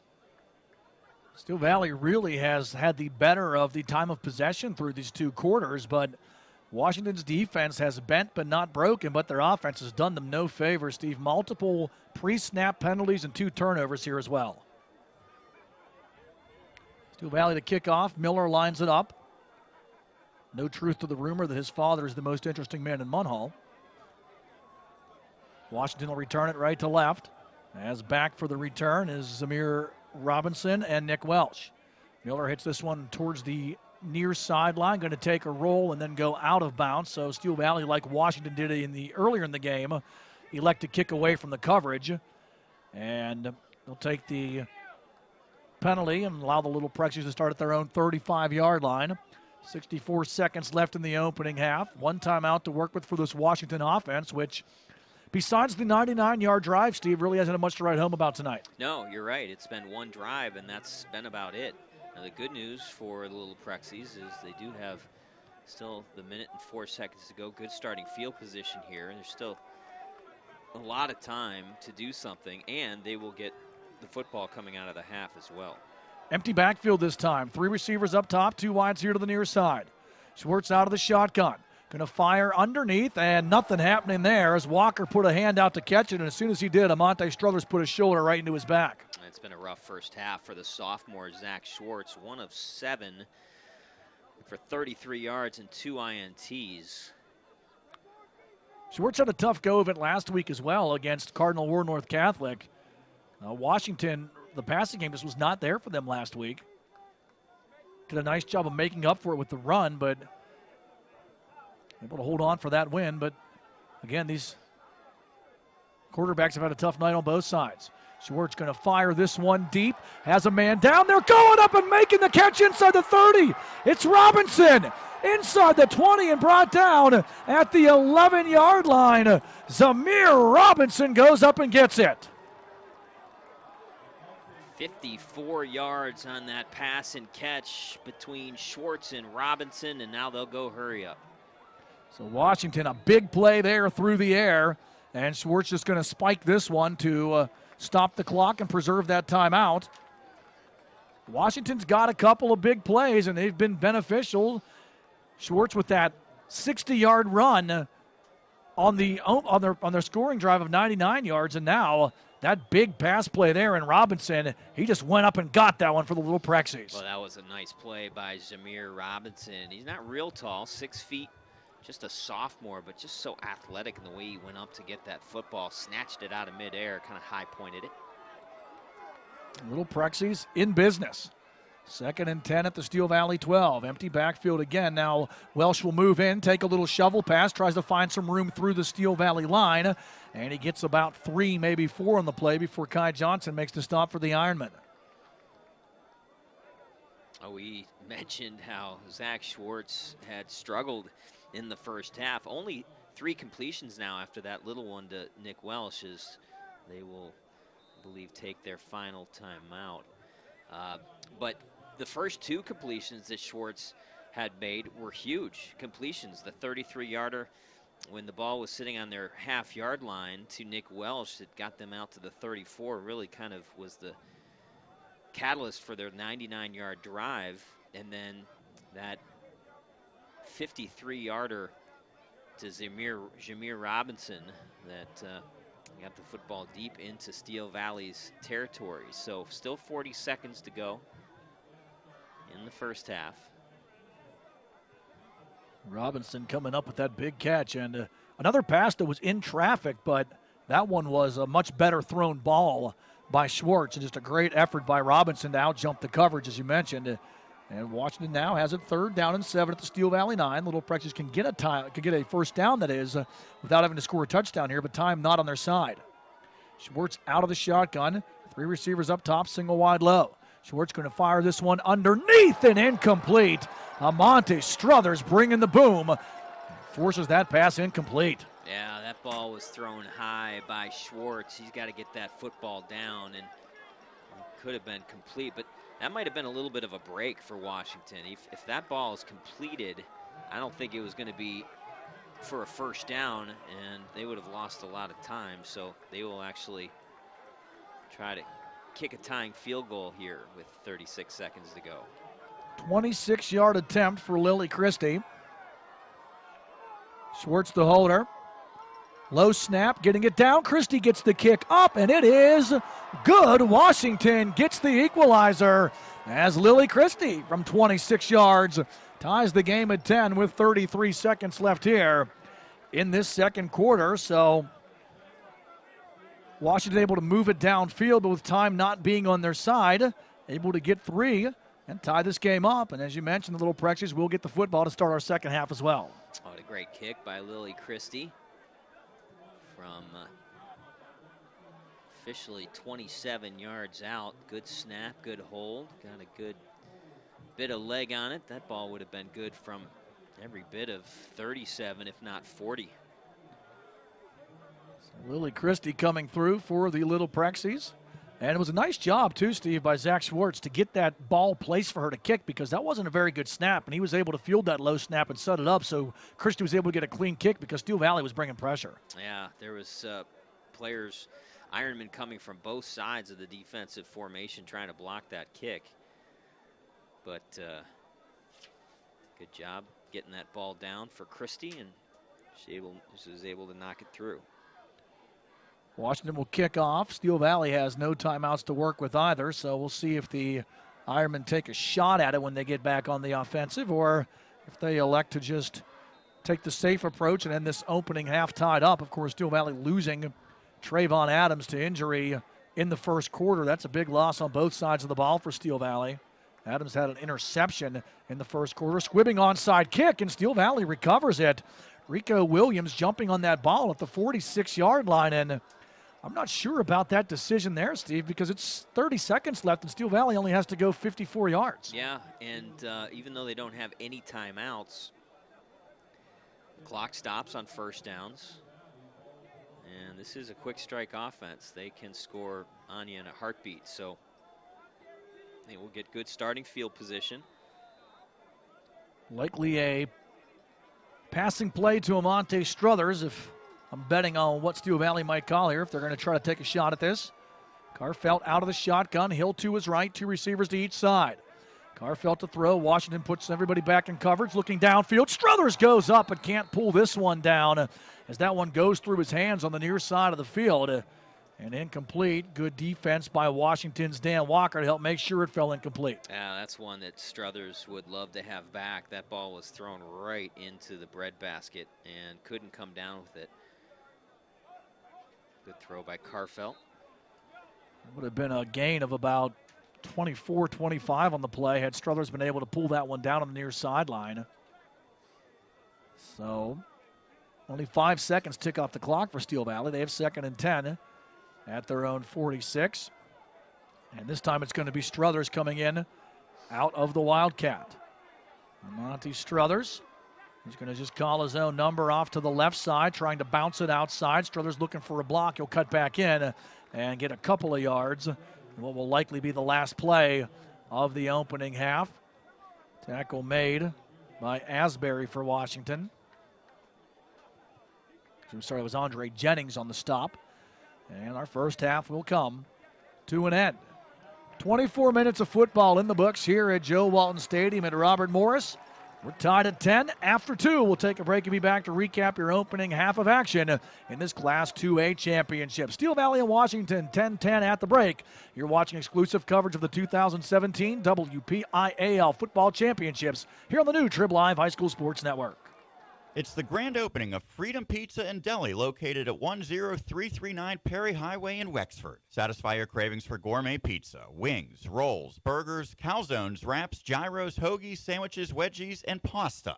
Dine in, take it out, or get free delivery. Open 7 days a week, serving Wexford, Franklin Park, Ingomar, McCandless, and Bradford Woods. Freedom Pizza and Deli, located on 10339 Perry Highway in Wexford. Call 724-719-6751. At American Bag Centers, you've got nothing to lose but the pain. We're talking with Dr. Pete Peduzzi of American Back Centers about VaxD therapy. Dr. Peduzzi, it sounds like VaxD therapy can successfully treat a lot of disc-related problems. Kathy, listeners need to know that VaxD is an effective treatment for herniated discs, degenerative disc disorder, foot drop, sciatica, stenosis, and even failed back surgery. Really? So even if a patient has had back surgery and is still having problems, VaxD therapy can help? Yes, at the American Back Centers, we've successfully treated patients who've had back surgery and are still experiencing pain. Before considering surgery, you should definitely give us a call. VaxD is safe, FDA approved, and has a high success rate for treating disc-related neck and back pain. Thanks, Dr. Pete. Folks, if you have any of the problems we've discussed, please give Dr. Pete a call or visit the website at AmericanBackCenters.com. At American Bag Centers, you've got nothing to lose but the pain.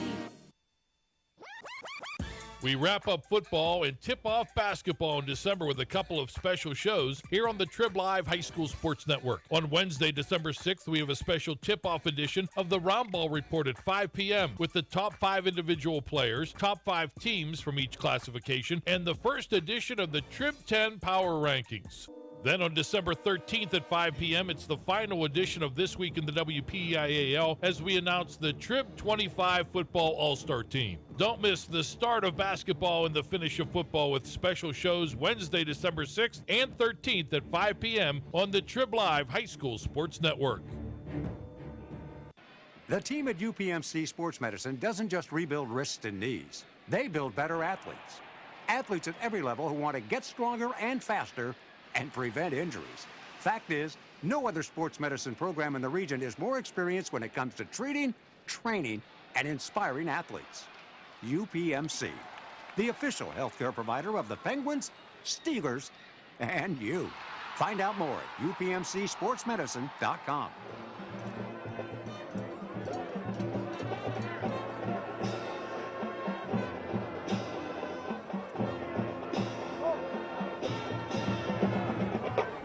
Sounds of the Washington High School Marching Band bring us back here to Joe Walton Stadium on the campus of Robert Morris University. Class 2A championship here between Steel Valley and Washington. The score at the half, 10-10. Alongside Steve Nagler, Matt Vandriak with you here on the new Triblive High School Sports Network. Steve, I don't want to say it was the first half kind of the way that we expected it to. I thought it would probably be a more defensive game, but the way these defenses came up tonight, set up by some offensive miscues by Washington, and then the Little Prexies defense able to help bail them out of some golden scoring opportunities for Steel Valley, having the ball 3 times inside the 20 and twice inside the 5, and only coming away with 3 points on those 3 possessions. Yeah, I mean, I think the interesting thing is, on the whole, the defenses have dominated, but both offenses have had big plays, and we'll talk about some of those big plays here as we run down the first half scoring summary. Nothing happening in the first quarter. No scores. We went to the second quarter. Washington got on the board first. 99-yard touchdown drive. It was culminated with a 10-yard touchdown run by Nick Welsh. Lily Christie with the extra point. And Washington had a 7-0 lead with 9:41 to go in the first half. On that drive, a huge 60-yard run by Zach Schwartz on 3rd and long. It took the ball down to the 10-yard line of Steel Valley. That's where Welsh would run it in from. And the Prexies had a 7-0 lead. But Steel Valley, give them credit. Less than 2 minutes after the Washington touchdown, they score on a 70-yard touchdown run.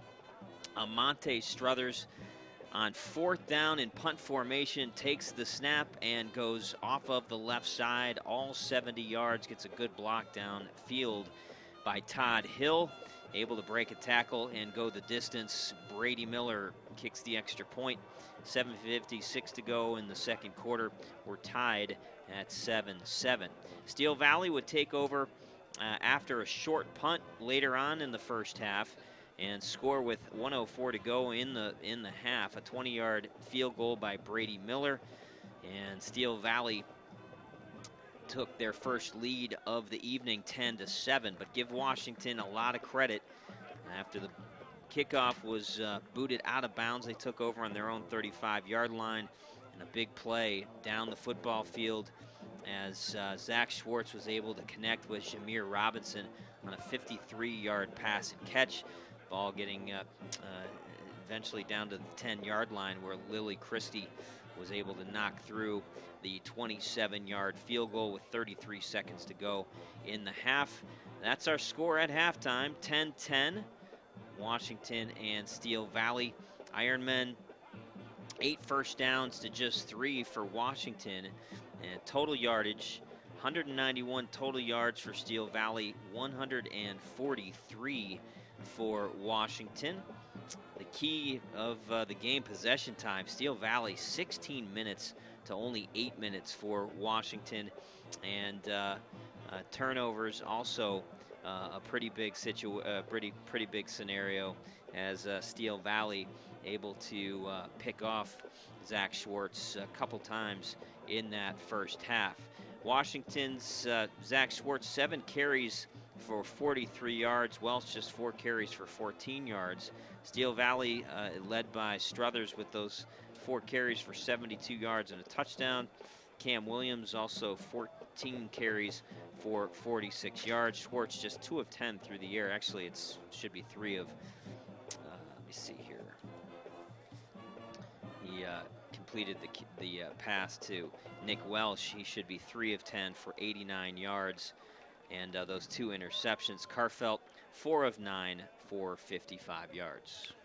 Defenses have been the key, but also, as you covered in the recap there, Steve, some big plays for both teams as well.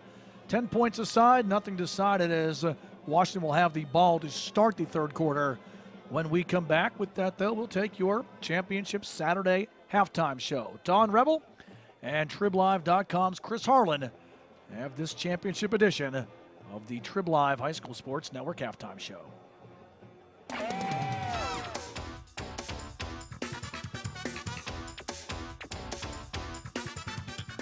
And we welcome you to the halftime show sponsored by Gateway Health here on the Triblive High School Sports Network. It is quarterfinals weekend in the PIAA state playoffs.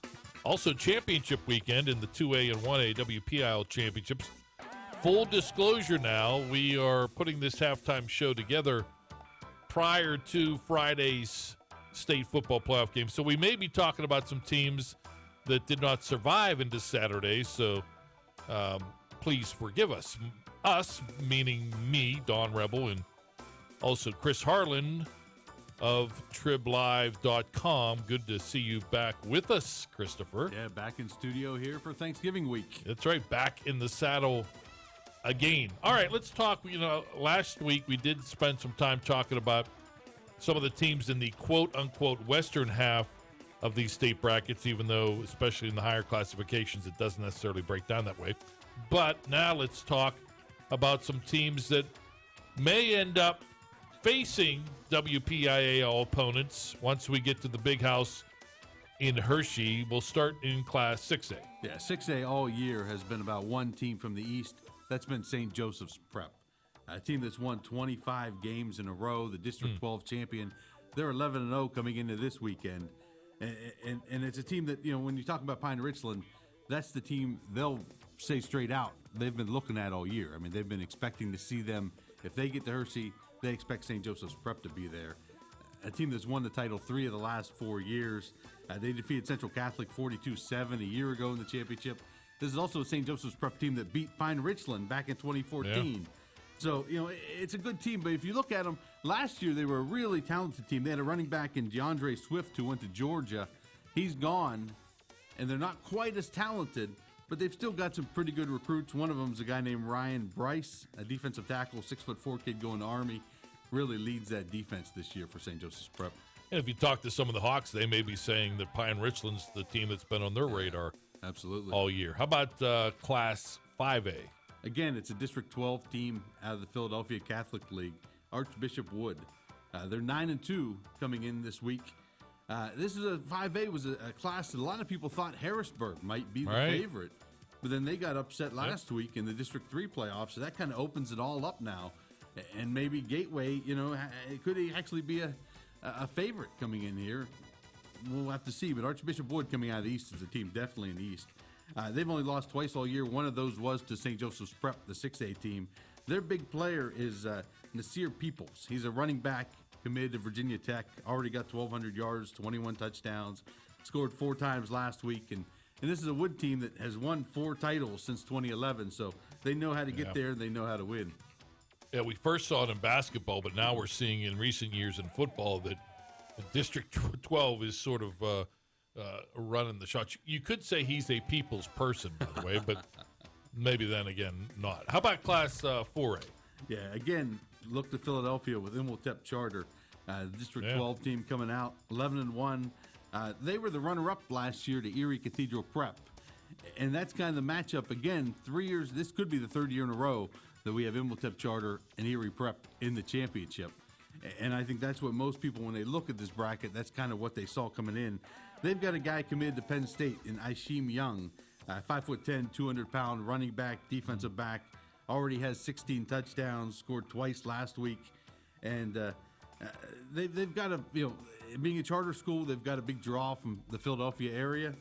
They've got a couple juniors who are 4-stars. One of them's Tyke Smith as a running back, already has Maryland as an offer, and West Virginia too. But I think you look at some of those Philadelphia schools, and there are some really good ones coming out of District 12 this year. All right, we'll take a look at 3A, 2A, 1A on the other side of the state, on the other side of this break. It's the halftime show, sponsored by Gateway Health here on the Triblive High School Sports Network. I like catching fish with my son, but I sure don't like a health plan that comes with a catch. That's why I'm good with Gateway Health for medical assistance. They give us access to the highest quality health care from the doctors and hospitals that we want. And when you have something that good on the line, you don't let it get away. I'm good with Gateway. Go to I'mGoodWithGateway.com to find out why so many people say, I'm good with Gateway. People ask what drives me. It's the respect I have for my opponents, the trust I have in my teammates, a coach who treats me with dignity, and a university that has faith in me on and off the field. That's what keeps me focused, why I practice harder, play my heart out. I play to win. I play for Carlo. Tell us your story using #WhatDriveSYou. Carlo University is a proud sponsor of the Triblive High School Sports Network. AstroTurf, a pioneer in sports surfacing, proudly supports high school athletics. Visit one of their 280 fields in the tri-state area to see their cutting-edge technology. AstroTurf's focus on R&D enables them to provide innovative surfaces that protect athletes and stand the test of time. AstroTurf now propels performance with iconic turf fields and legendary Recordtan tracks. They manufacture, build, and maintain a full range of turf and track systems for total quality control. Learn more at astroturf.com. The team at UPMC Sports Medicine doesn't just rebuild wrists and knees. They build better athletes. Athletes at every level who want to get stronger and faster and prevent injuries. Fact is, no other sports medicine program in the region is more experienced when it comes to treating, training, and inspiring athletes. UPMC, the official healthcare provider of the Penguins, Steelers, and you. Find out more at upmcsportsmedicine.com.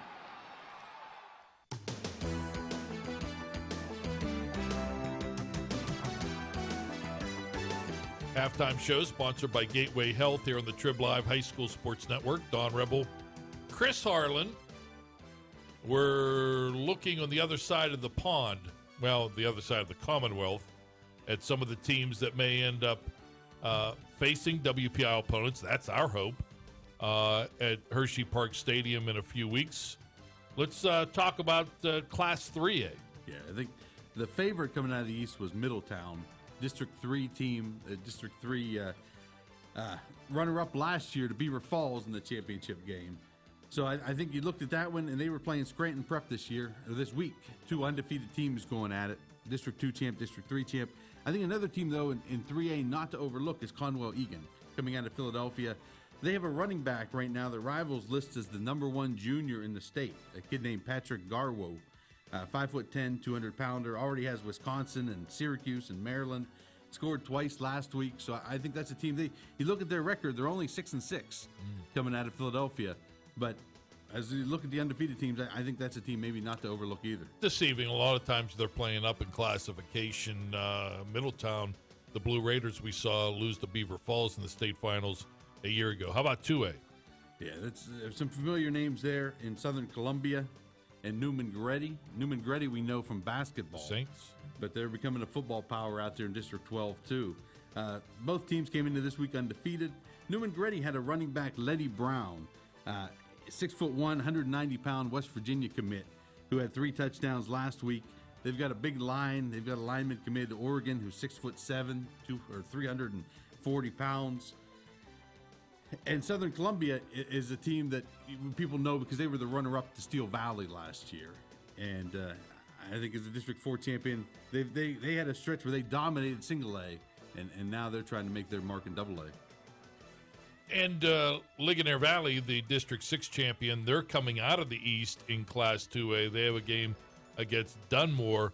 The District 6 championship is actually part of the East in Class 1A. Yeah, so you could have an all-West final. Yeah. It's a possibility. And that's been the case. It has. With in Class 1A with Bishop Guilfoyle on their run last year, beating Clare. Yeah, and you got Bishop Guilfoyle's coming in single A. A 59-game winning streak they have right now. If they win a state title, that would be up to 62, and they'd be getting in the neighborhood of what Clare did a few years ago. But again, they're a 3-time defending state championship. Bishop Guilfoyle beat Clareton last year. I think right now, you look at single A, they're the team, even though, again, they're coming from the West, That's the team coming from the eastern half of the bracket that teams around here may see in Hershey. Our final halftime show, we tip our cap to the good friends at Gateway Health for sponsoring the halftime show. Kudos to you as well, Chris. Hey, it's always good to be here, Don. Great job, Chris Harlan. Triblive.com. Read his stuff this weekend and beyond. Enjoy the second half of the game you are listening to here on the Triblive High School Sports Network.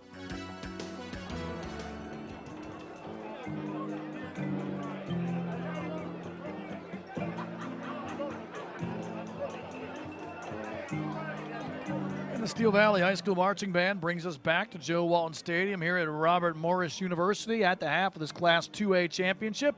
Number 1, Steel Valley. Number 2, Washington. Knotted up at 10 at the break. Alongside Steve Nagler, Matt Vandriak with you here on the Triblive High School Sports Network. Steve, as we were talking about there during the halftime show, this game has a really weird feel to it here through the first 2 quarters. For Washington, the offense just does not look to be in sync, but the defense has come up with big plays. And Steel Valley's had a lot of opportunities, but 3 times inside the 20 where they've come away with 0 points as well. Yeah, if it wasn't for the 2 big plays for Washington, the big 60-yard run by Schwartz and the 53-yard reception from Schwartz to Robinson, they wouldn't be in this football game right now. They have 3 first downs. 2 of them came on those big plays, and ultimately resulted in the 10 points that they scored. But Washington has done a good job defensively. Steel Valley could very easily have another 10, 14 points on the board. They had it 1st and goal on the Washington Prexies 1-yard line, and couldn't get in on 1st down. Took a pre-snap penalty before 2nd down, and eventually got stopped on the half-yard line. A good defensive play by Washington. Their defense is really kept them in this football game so far. It's anybody's football game. Still is for sure. We know the winner of this one will take on District 10 champion Wilmington. The Greyhounds improving to 13-0 in the season. They knocked off undefeated District 9 champion Clarion earlier today, 33-6. And so we got some other scores, too, from some other playoff games around the PIAA as the playoffs have started statewide here as well. Yeah, amazing championship game here at Robert Morris University earlier in the day. Jeanette outlasting Amani Christian 35-34. They will play Farrell.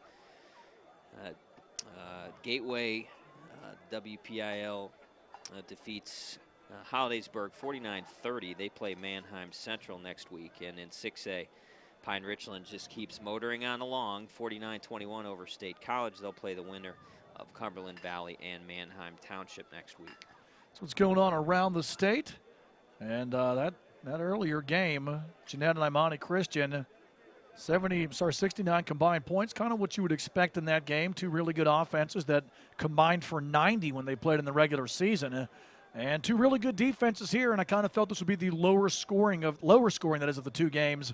And these defenses have done their jobs, but as you said, Steve, if Washington's defense doesn't come up with some of the stops that they did, this easily could be a 21-7 Steel Valley game right now. Yeah, it could. I mean, Washington able to stop Steel Valley on downs 3 times in that first half and twice deep in their own territory. So they have come up big to keep their football team in this game. And I guarantee you Mike Bosnick is really exhorting his offense, especially Zach Schwartz. He did not play a good first half, only 3 of 10 in that first half for 89 yards, but he threw those 2 interceptions, one really bad deep in his own territory, and again he was bailed out by his defense. But he's going to have to play better if this Washington Little Prexies team hopes to win WPIAL Gold here tonight. Washington will get the ball to start the 3rd quarter when we come back. Steel Valley and Washington 10-10. Your second half of action coming up. It's the Class 2A WPIAL Football Championship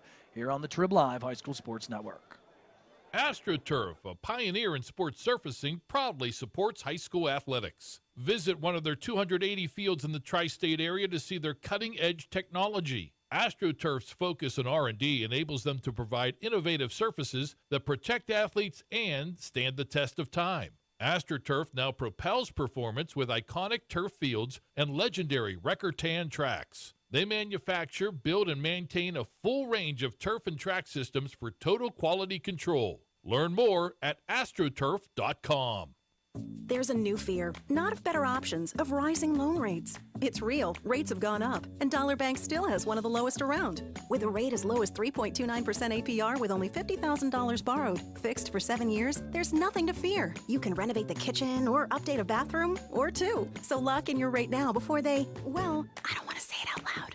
If choosing the better option is your worry, you can be confident that Dollar Bank's loan experts have only your best interests in mind, since they're not paid a commission. So lock in your rate before they go up again. Get those home improvements done with a rate as low as 3.29% APR, fixed for 7 years. Longer terms are available. Stop by, call 1-800-242-BANK, or visit dollar.bank. Dollar Bank, mutually inspired. Rate is for well-qualified borrowers and includes a discount with a maintained qualifying checking account. Not available for the refinance of a Dollar Bank loan, line, or mortgage of less than $15,000 in new money. Monthly payment of $13.34 per $1,000 borrowed. Other terms and conditions apply. Subject to change without notice. Equal housing lender.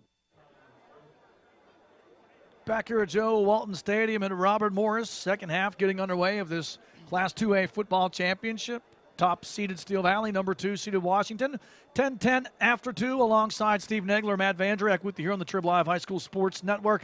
Washington will get the ball to start the second half. Steve, we were wondering about the condition of Deontay Williams, who hobbled off in that second quarter. He's back out there for the Ironmen, so that's a good sign for Steel Valley, a team that's lost their probably biggest offensive threat, Trayvon Adams, who was stretchered off in the first quarter. Yeah, that was a tough loss for head coach Rod Steele and the Steel Valley Ironmen. Happened early on in the first half. Trayvon Adams keeping it himself, running out of the Wildcat. Just about a 2-yard gain, and then obviously broke his left arm, and actually I think it was his right arm that on the play had to have a air cast put on it and was wheeled off of the field to make sure that he wasn't moving too much. That is a big loss, but this Steel Valley Ironmen very used to adversity, and they responded well.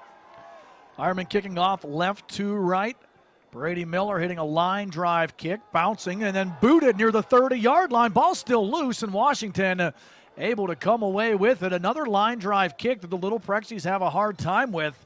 And that was Caleb Jackson there, Steve, who obviously does not play shortstop because he had a hard time fielding that one on the bounce, and then it took a really strong hop back the other way. Luckily for the Little Prexies, they were able to jump on it. Fortunately enough, they are able to recover the fumble, and they start with good field position at their 31. Shotgun set here for Schwartz. 3 backs this time, 2 of those to the right. Schwartz kind of spins away on a QB bootleg and pushes forward.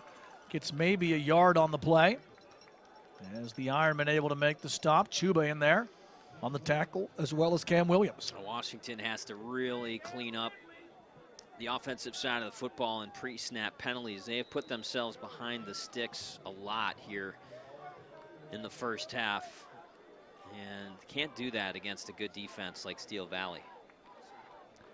2 gain on the play, make it 2nd and 8 for the Little Prexies at their 32-yard line.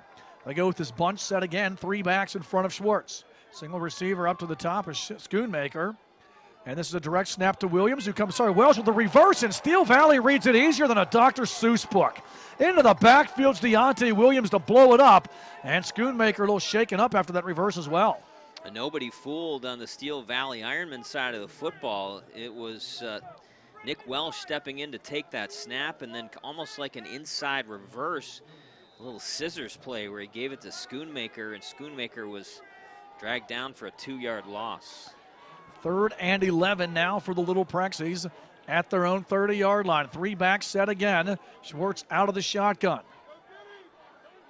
Gonna throw this time. Big block by Schoonmaker. Downfield wide open behind the defense, and it falls incomplete. Andre Jennings wide open, and the throw from Schwartz just too strong.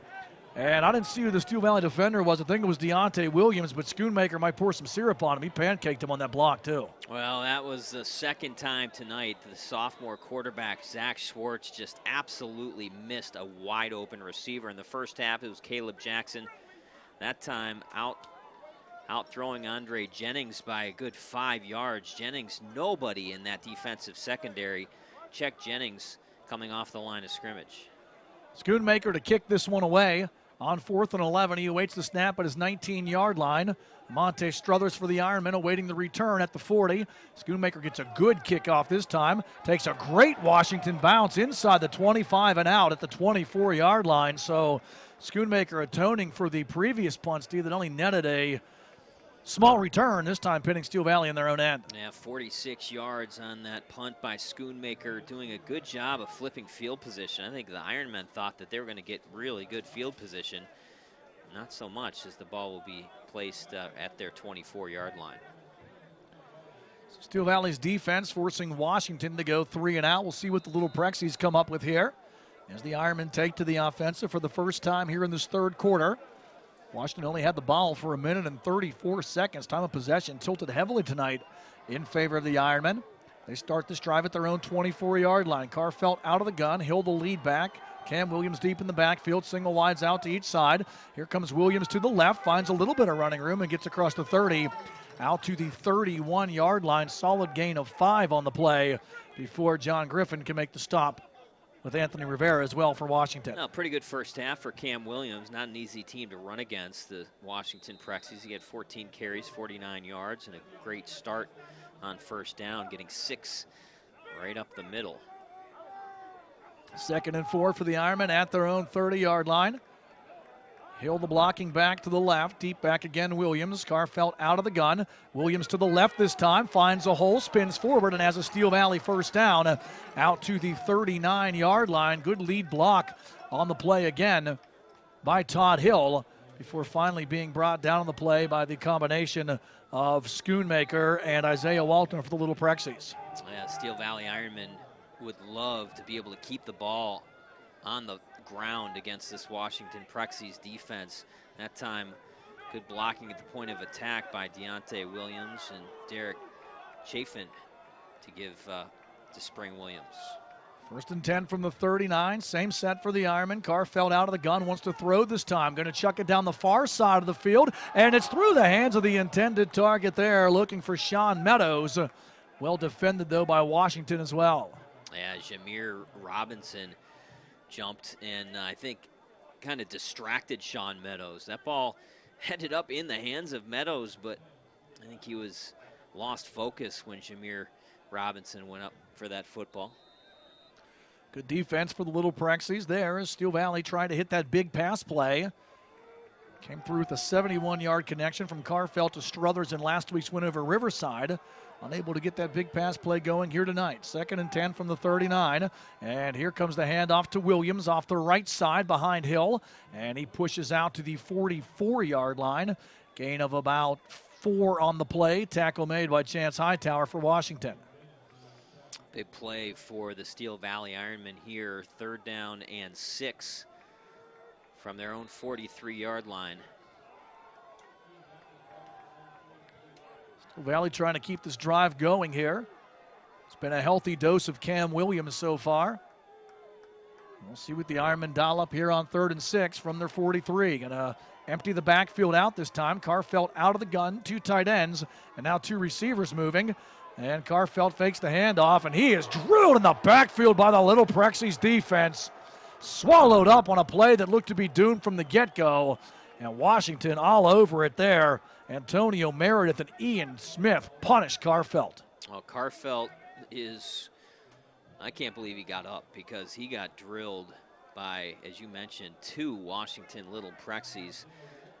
Edwards was in there, and it's going to be a penalty also on Steel Valley. You mentioned the play being doomed from the start. It was a man in motion, illegal motion, and so it's going to be declined by Washington. They'll get the football back. Steel Valley has to boot this one away now on 4th and 14 from their 35. Struthers awaits the kick. It is 25-yard line. High snap. Struthers gets it down, steps up, and that ball's partially blocked at the line of scrimmage. Fielded out of the air by Washington's Dan Walker up the right sideline. Walker with an escort inside the 5 to the end zone. Touchdown, Little Prexies. Special teams comes through again. That ball was blocked at the line of scrimmage and fell right into Walker's arms, who takes it the rest of the way. And Washington back on top, 16-10 with 8:12 left here in the third quarter. Dan Walker just had that ball fall right into his lap. The punt was blocked off of the foot of Amante Struthers. And Walker using his speed to just get in the end zone, 41 yards on the punt return. Extra point by Lilly is blocked at the line of scrimmage by the Ironmen as Chuba gets through to knock it down. But Washington on top nonetheless. So Steve, special teams now resulting in 2 touchdowns so far this evening, one each way. The 70-yard fake punt touchdown run by Amante Struthers for Steel Valley. And now the blocked punt return of 41 yards by Dan Walker, which gives Washington the lead back at 16-10. Yeah, that time, if you watch the punt, Struthers just didn't have an internal clock in his head. Took forever to get that punt away, and as a result, Washington able to get a piece of it. And the ball falling right into the hands of wide receiver Dan Walker, and just, again, using his speed to race down the right side of that football field and just outran Amante Struthers to the pylon. Huge play here early on in the third quarter, giving Washington a 16-10 lead. Washington to kick off now, back on top without having to use the offense. Let's see what Steel Valley can do. They'll get it back against what's been a very stout Little Prexies defense here so far this evening. Kickoff will be handled by John Griffin. Monte Struthers, Cam Williams for the Ironmen await the return near their 20-yard line. Both teams have kind of kicked away from the return so far this evening, and Griffith going to line drive this one, taken by an up man at the 30-yard line. That's Meadows trying to cut it back, and he gets very little on that return as the Washington special teams down there, and now a penalty against the Little Prexies as well. Not a good play by Washington on that special teams. Good play on the defensive side of it. That was a nice job getting down there by Dylan Asbury and Michael Brown, but then after the play, just an unnecessary penalty. I didn't see who the Washington player was, but he just flattened Cam Williams after the whistle had sounded. It'll be 15 yards marched off from the 24-yard or 34-yard line. Wow. Away from the ball, too.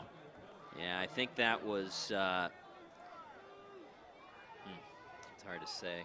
I didn't catch Curtis the number Gardner, on it. I believe, number 9. Didn't catch the number on it, just saw that Williams was knocked down, and then the penalty away from the play. So that gives Steel Valley the ball out to the 49-yard line after good special teams coverage by the Little Prexies. Steel Valley bunching it up here, just one receiver up to the top of the screen. That's Kai Johnson. Trying to stretch the field. Here's Cam Williams. Williams spun down as he gets back to the line of scrimmage if he's lucky. Good aggressive play. Chance Hightower in there, as well as Jack Kern. Just trying to run the Wildcat with Williams to the right side of the offensive formation, but too much speed by Washington, able to track him down and cut him down for a loss of 1. They really do run really well to the football. Second and call it 10 from the 49 for the Ironmen. Carfelt out of the shotgun. 2 receivers now to each side. Hill the single back to his quarterback's right. Carfelt wants to throw. Going to try to pull it down, and he is swallowed by the Little Prexies defense. Nowhere to go. Washington all over it. Ian Smith and Isaiah Edwards close the door on the Ironmen. Well, it looked like Carfelt had a little avenue to run the football, but that got swallowed up quickly. As you mentioned, Ian Smith, 6 foot 8 inch, 280 pound senior, able to come off his block and get the sack of Carfelt. 3rd and long now for the Ironmen. 3rd and 14 from the Steel Valley 45-yard line. Washington leading 16-10 with 6:43 and a rolling third quarter clock here. Ironmen trying to answer the block punt and return by the Little Prexies. Shotgun set. Carfelt, 2 receivers to each side. Now he's going to move Struthers in motion, swinging out of the backfield, looking for Williams. Williams trying to stretch the field. Schoonmaker there to make the stop before Williams even gets to the line of scrimmage. But when Schoonmaker gets his hands on you, you're going down. He is a very sure tackler, runs well to the football. And that's the second time we've seen him track down Cam Williams in open space and make a big tackle. And it's going to be 4th down for Steel Valley. You're going to have to punt the football away. Struthers awaiting the snap back at his own 36. Steel Valley has faked one punt tonight, not this time. Struthers gets a good kickoff. Robinson takes it at the 22, and then a defender blocked right into him, so the tackle made by Cam Williams, and then they'll get a penalty on top of that.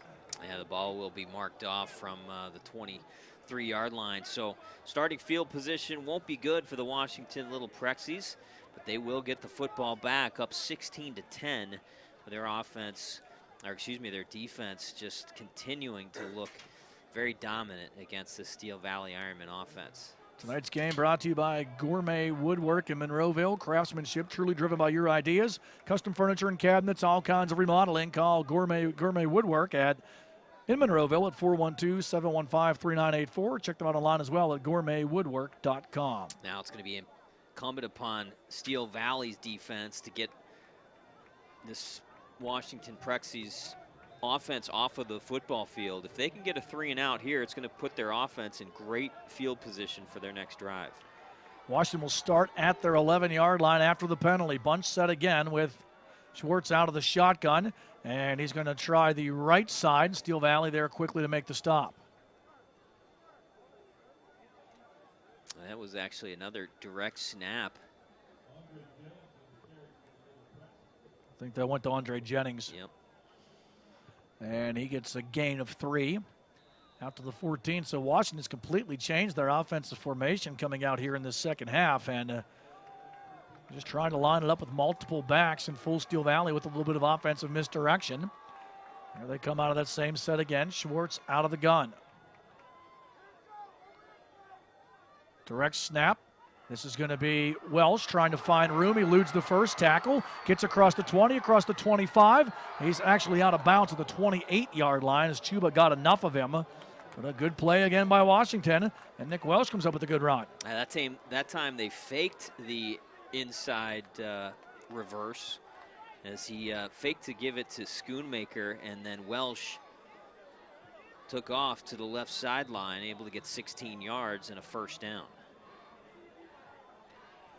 Fresh set at the 30-yard line for the Little Prexies. Here they come again with this 1st down. Out of the shotgun.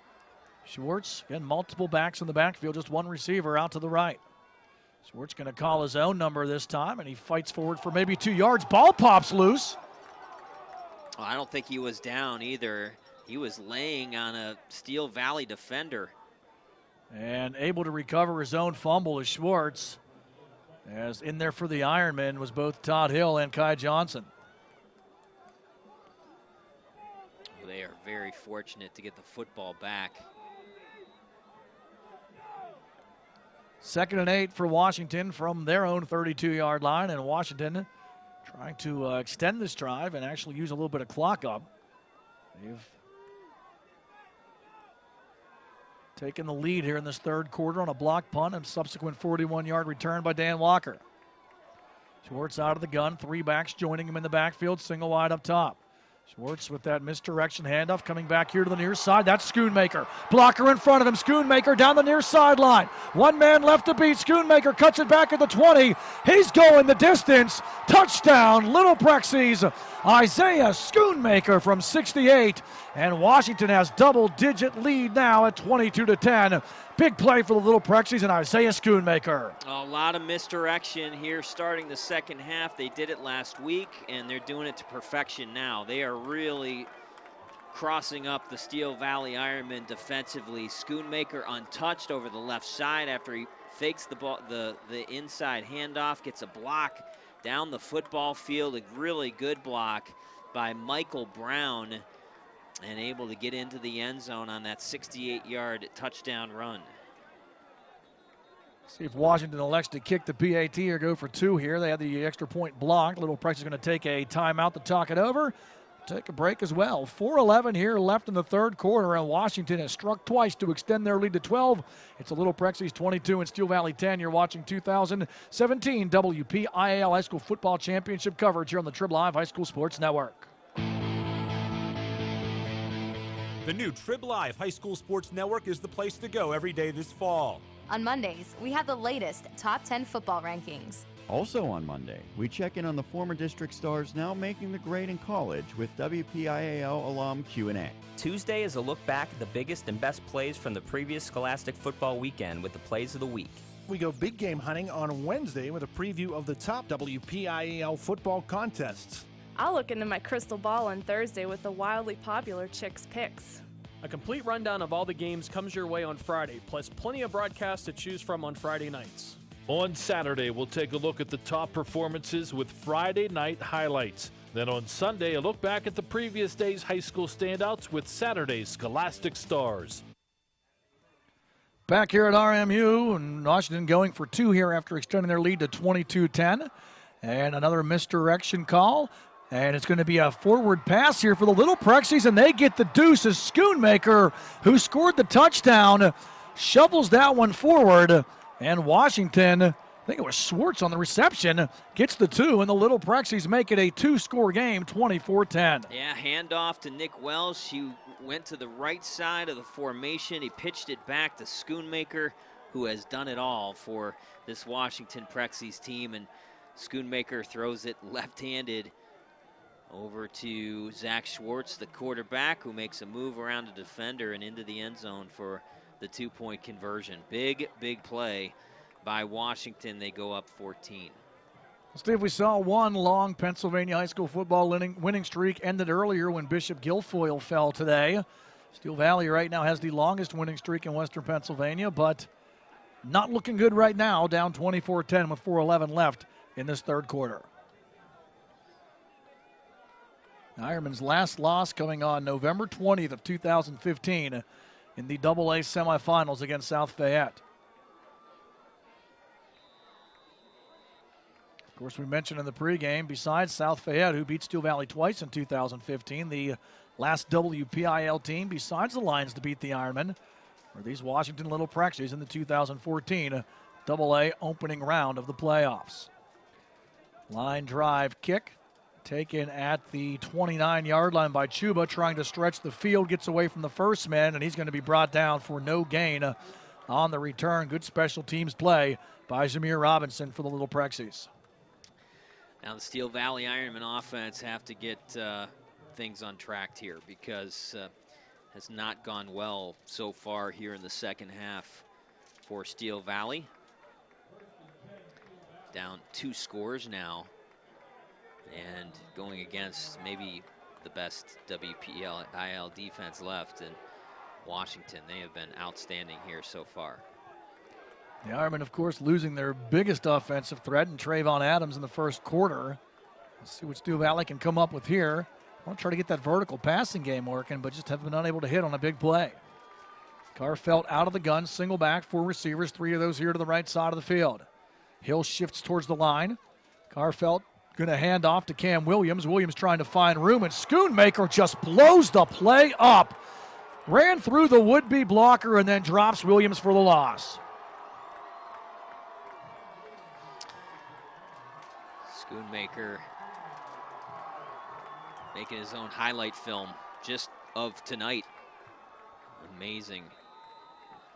Able to get down the line. Nobody has really been able to get a body on him. I think the defensive line deserves a lot of credit, keeping him clean so he can run the field and make plays.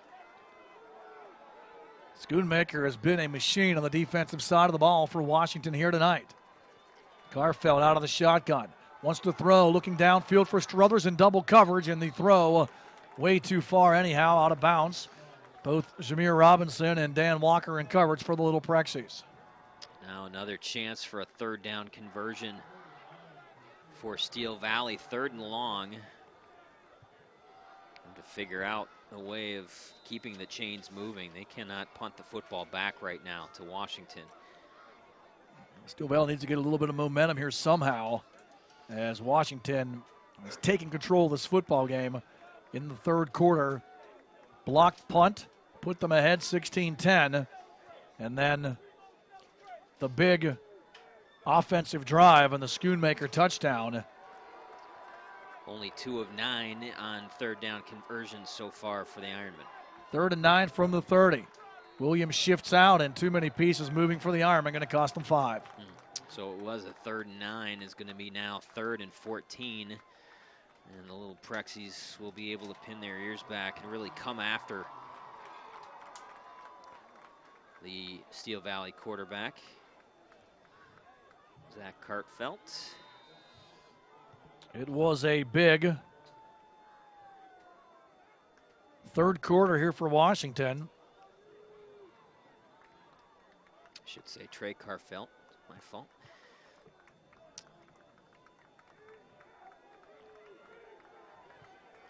Third and long for the Ironmen. 3rd and 14 from their own 25-yard line, down 14.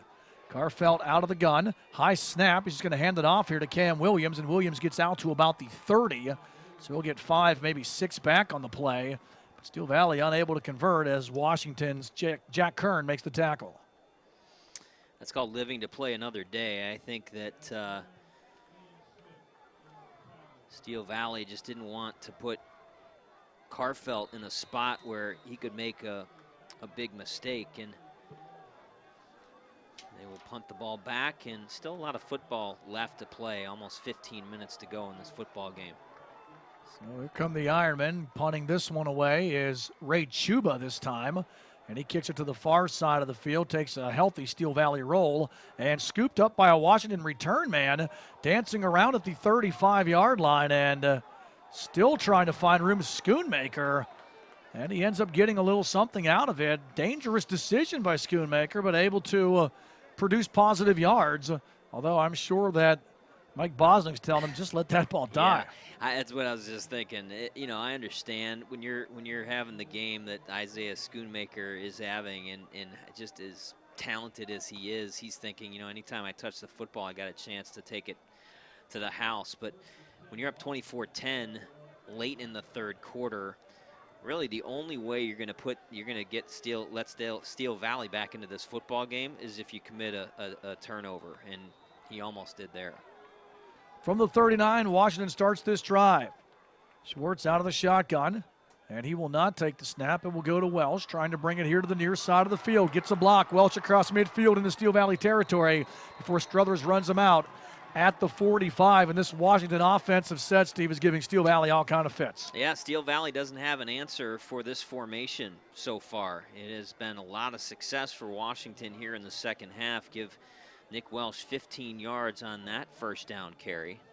He now has 43 yards on 6 carries and a 10-yard touchdown run to his credit. Ball at the Steel Valley 46, first down here for the Little Prexies.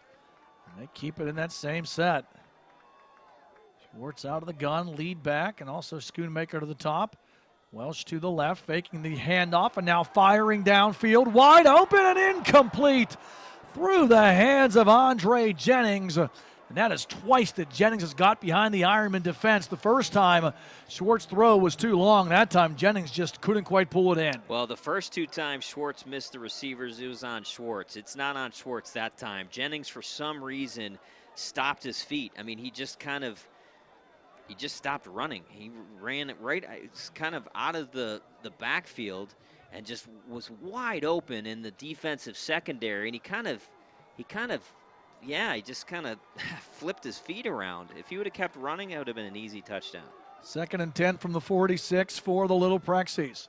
Snap going to go to Welsh, fakes the reverse, going to stretch it to the far side, trying to turn the corner. Struthers bumps him, and he'll be a couple of yards short of the first down, knocked out at the 42-yard line of Steel Valley. So 3rd and short coming up here for the Little Prexies. They're going to say ran out at the 41, so gain of 5. 3rd down and 5 from the 41-yard line of Steel Valley. Steel Valley defensively really has to find a way to get off the football field here on 3rd down. At the 41, of the Ironmen. Here come the Little Prexies trying to convert this third down. They've done well as faking the handoff, and now it's going to be Schoonmaker coming back the other way, and this time the Ironmen ready for it as Todd Hill gets into the backfield, as well as Alex Ligaros to blow it up for Steel Valley. Yeah, they were looking for Schoonmaker there. Good defensive penetration, and nowhere for Schoonmaker to go on that little inside scissor cut reverse. See what Washington decides to go for here, if they're going to kick it away or we'll have to try to convert on this 4th and 6 at the Steel Valley 42-yard line. Schoonmaker lines up to kick. So Washington will just try to pin Steel Valley deep as we're down to 1:15 left here in this third quarter. Flag on the play, and that might cost Washington 5 as I believe the play clock expired.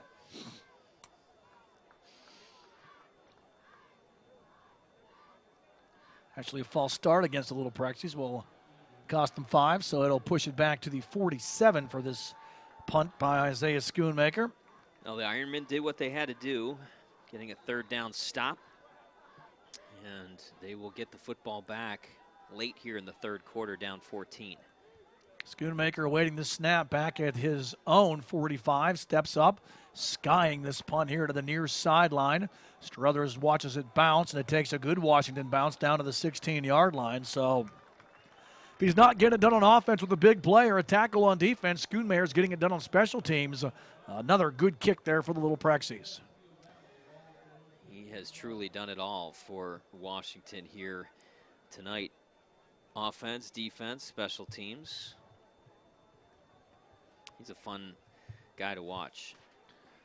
6'2", 200-pound senior.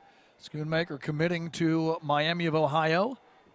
He'll play linebacker there, and he's shown why tonight as he's been all over the field, disrupting the Steel Valley offense since the get-go. Steel Valley down 14, starting at their own 15-yard line. Out of the shotgun, here comes the handoff. Williams just bullying his way forward, and he fights out to the 19 for a gain of about 4 on the play before Washington's Antonio Meredith makes the stop. And still a lot of time left. Still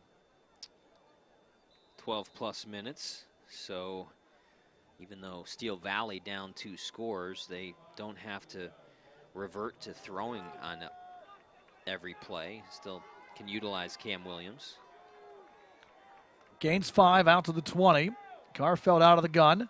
Up the gut this time, it's going to be Hill, and he fights out to the 25 before getting pushed back. He'll be close to the first down, but likely a yard short. Good work again by the Little Prexies defense. And, of course, Schoonmaker in there on the stop, as well as Isaiah Walton. They're going to give him the 25, so it will be a first down, and the final play of this third quarter. 3 chapters written, 1 more to be told here at Joe Walton Stadium at Robert Morris. Washington getting 2 touchdowns in the third quarter. They lead 24-10 after 3. We'll take a break and be back with your fourth quarter of action. You're watching 2017 WPIAL High School Football Championship coverage here on the Triblive High School Sports Network. Who showed you how to get to Sesame Street and took you to visit Mr. Rogers' neighborhood? WQED. And now, WQED and PBS Learning Media can help you travel through space, get an up-close look into Vietnam, and be in the front row of a Broadway show. In collaboration with local school districts, community organizations, and local libraries, WQED continues to create experiences that remake learning for students, teachers, and lifelong learners. For more info, visit WQED.org and begin your adventure. I like catching fish with my son, but I sure don't like a health plan that comes with a catch. That's why I'm good with Gateway Health for medical assistance. They give us access to the highest quality health care from the doctors and hospitals that we want. And when you have something that good on the line, you don't let it get away. I'm good with Gateway. Go to I'mGoodWithGateway.com to find out why so many people say I'm good with Gateway. Back here at Joe Walton Stadium at Robert Morris. Fourth quarter getting underway. Steel Valley 1st and 10 at their own 25-yard line, trailing Washington 24-10 alongside Steve Nagler, Matt Vandriak with you here on the Triblive High School Sports Network. Ironmen going to try the handoff coming around here on the end around, and that play is broken up again. Isaiah Schoonmaker into the backfield, and he throws Sean Meadows for a loss. Schoonmaker getting up the football field, unable to be blocked, and didn't allow Meadows to turn the corner. Meadows with a lot of speed, but just stringing it out was Schoonmaker. And not only stringing it out, but making the play himself. Loss of 3 on the play makes it 2nd and 13 for Steel Valley back at their own 22-yard line. 24-10, Washington in the lead. A block punt and then a return by Dan Walker. And an Isaiah Schoonmaker touchdown run. The difference in this second half. Airing it out, looking for Struthers down the sideline, and Steel Valley needs a big play. And Amante Struthers makes it.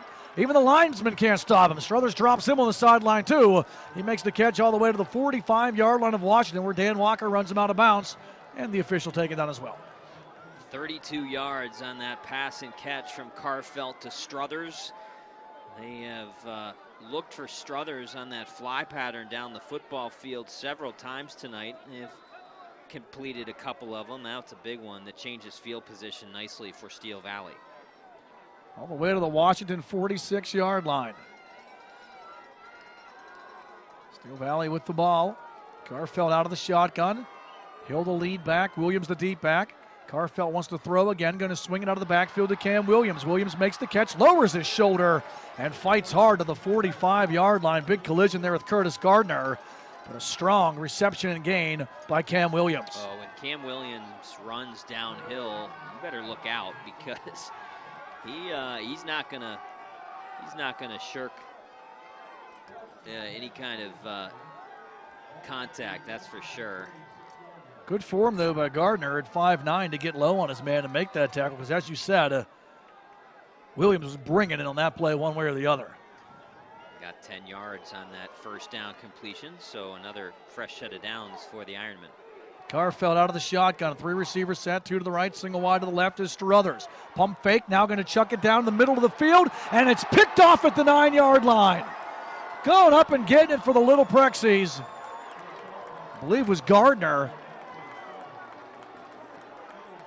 And he comes away with the INT, and Washington ends the Steel Valley threat, picking the ball off at the 11-yard line, and not a wise decision on the pass there by Trey Carfelt. No, it was underthrown as well, and he was looking again for Struthers, but good job by Curtis Gardner to undercut the play. That ball was just grossly underthrown. And Washington's defense gets another big play on Steel Valley's first turnover of the night. They end the Ironman drive at the Washington 11-yard line. Under center now this time is Schwartz. Handing off to the left side. Welsh trying to stretch the field, looking for room, breaks away from Chuba up the sideline, and he turns what should have been a loss into about a 7-yard gain. And he stayed in bounds. That was a really nice way to finish that play by Welsh. He gets out of the arms of Chuba to gain 7 yards, but then gets the knee down and stays in bounds to keep that clock running for the Prexies up 14. 2nd and 2 from the Washington 19-yard line. 24-10, Washington in the lead. Looking to put this one to bed. Schwartz under center. Ibach's behind him. Gives it to the fullback, finding room. Plenty of room through the defense. And he's going to go. Gardner tracked down at the 5-yard line. Touchdown saving tackle by Devon McClendon. But Curtis Gardner on that fullback dive goes from his own 19 all the way down to the Steel Valley 6. 75 yards on the play. Wow. And again, Steel Valley just cannot account for who is in that backfield. They don't know where the football is going, and these running backs are just coming out of the offensive formation, not even getting touched. 1st and goal now for Washington. They started this drive on their own 11, and they're looking to throw the knockout punch here. Ibach's behind Zach Schwartz. Schwartz is going to call his own number and pushes forward for a couple yards before resistance. The Ironman, Kai Johnson, in on the stop for Steel Valley, as well as Ian Craycroft. He gets one. I'm really just intrigued by this Washington Little Prexies, just the offensive approach. They go two completely offensive formations from first half to second half, and the one here in the second half where they have 3 running backs in the backfield with Schwartz, and has not been figured out yet by Steel Valley. 2nd and goal from the 5, out of the shotgun. Comes Schwartz, he shifts Welch to his left. Faking the handoff, Schwartz going to call his own number. He's trying to find some room. Chuba in pursuit and able to cut him down at the 4-yard line. It's a big play by Steel Valley there. Ray Chuba making that stop. Schwartz had some room, had he been able to get away from him. Well, that was Chuba on an island against Schwartz, one-on-one. We've seen Schwartz using his speed and size in the first half, going for 60 yards. That time, he was one-on-one with Chuba. Chuba broke down and made the tackle, and that very well might be, at least as of now, a game-saving play. If Steel Valley can keep Washington out of the end zone, circle that play, because that's a really nice defensive play by Chuba. 3rd down and goal at the 4-yard line. And here comes Little Prexies. They're going to have a timeout here. So Washington going to take a TO to talk things over. We'll take a quick break as well. 7:54 left here in the 4th quarter. Washington leads Steel Valley 24-10, and they're knocking on the door for more when we come back. You're watching 2017 WPIAL High School Football Championship coverage here on the Triblive High School Sports Network. It's the grand opening of Freedom Pizza and Deli, located at 10339 Perry Highway in Wexford. Satisfy your cravings for gourmet pizza, wings, rolls, burgers, calzones, wraps, gyros, hoagies, sandwiches, wedgies, and pasta. Dine in, take it out, or get free delivery. Open 7 days a week, serving Wexford, Franklin Park, Ingomar, McCandless, and Bradford Woods. Freedom Pizza and Deli, located on 10339 Perry Highway in Wexford. Call 724-719-6751. Back here at Joe Walton Stadium in Robert Morris, Washington taking a timeout. They have a 3rd down and goal at the Steel Valley 4-yard line. The Little Prexies lead the Ironmen 24-10 alongside Steve Nagler. Matt Vandriak with you here on the Triblive High School Sports Network. And Steve, this is pretty much the game here. If Steel Valley can't get the stop, a 3-score lead with 7.5 minutes left pretty much is the fat lady putting the hot dog down and starting to sing on Steel Valley season. Washington on the goal line. 3rd and 4. Schwartz out of the gun. Going to throw. Rolling to the near side of the field. Looking into the end zone. Has a man. Catch made. Touchdown. Who else? Isaiah Schoonmaker puts the exclamation point on it. And Washington leads 30-10 with 7:48 left here in the 4th. Who else? Isaiah Schoonmaker has run one in from 68. Now he has caught a 4-yard touchdown pass. That time, good decision making by Zach Schwartz, who was rolling to his right, given a run pass option. He was able to find Schoonmaker at the goal line, who made a good catch and was just able to tippy-toe into the end zone. PAT, no good. But Washington has extended their lead now to 20 with 7:48 left here in this 4th quarter. A 10-10 game at halftime, but all Little Prexies here in the second half. All starting with that blocked punt and 41-yard return by Dan Walker. You mentioned the big run by Schoonmaker for the score. Now the 4-yard pass reception to put the Little Prexies 7 minutes and 48 seconds away from their first championship since 2001. And since the 10-7 lead that Steel Valley had with 1:04 to go in the second quarter, Washington has rattled off 23 unanswered points on Steel Valley and has taken this 30-10 lead with 7:48 to go in the 4th quarter. And not to say that Steel Valley's chances are nil, but boy, against that Washington defense, that is going to be a real tall order to score 3 touchdowns in less than 8 minutes of football. Kickoff here for Washington by John Griffin. See what Washington's approach is here. They've kicked away from the deep return. They'll do so again. Squib kick. Going to take a bounce. We have a whistle on the play, so an illegal procedure against the Little Prexies will nullify the kick, and we'll do it again. The winner takes on the Wilmington Greyhounds. The Greyhounds, your District 10 champions. They knocked off D9 champion Clarion 33-6 earlier today. Wilmington a perfect 13-0 here in 2K17. They fell to Steel Valley in last year's state semifinals. Other side of the bracket, Southern Columbia and Dunmore will meet. Southern Columbia, 45-12 winners over Newman Goretti. Dunmore, a 23-20 win over Ligonier Valley. Kick taken by the up man at the 40-yard line and trying to find some room, shedding a tackler as he crosses into Washington territory for Steel Valley there. It's McClendon. It's a good return for the Ironmen. Devon McClendon scooping it up, setting Steel Valley up in Washington territory. Sharon Montgomery for Washington, one of the tacklers to push him out. Well, we will have some center stages, some interviews of the top players from this football game. I'm going to just hedge and say Isaiah Schoonmaker will probably be one of the guys that we'll talk to. I think his performance is definitely center stage worthy tonight on both sides of the ball, and his punting has been pretty solid as well. A couple of times when Washington needed to flip the field and get bailed out, Schoonmaker's come through. Steel Valley, though, good field position here on the Washington 41-yard line. Carfelt out of the shotgun, has some time. That time is running out, and he's able to get away and get back near the line of scrimmage. But this Washington defensive line has been dominant here tonight, and Ian Smith makes the stop for the Little Prexies.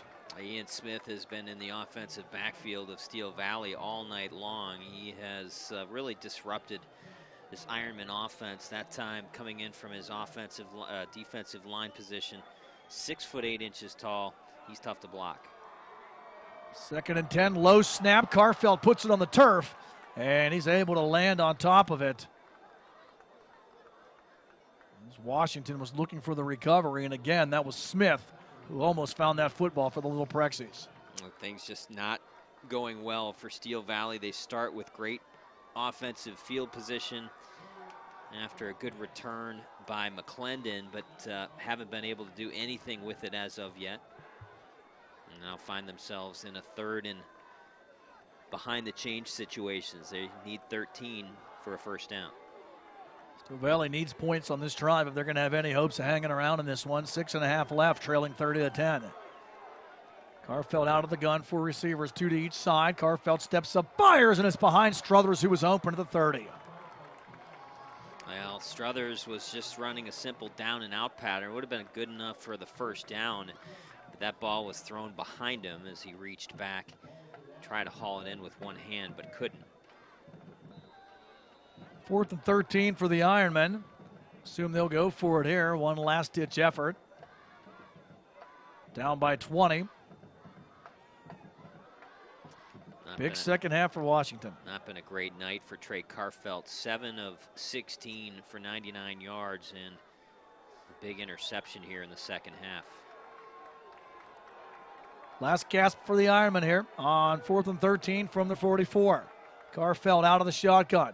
Far side of the field, looks for Meadows, and he gets hit as soon as he catches the football. Jameer Robinson for the Little Prexies, rendering the Ironman offensive drive obsolete.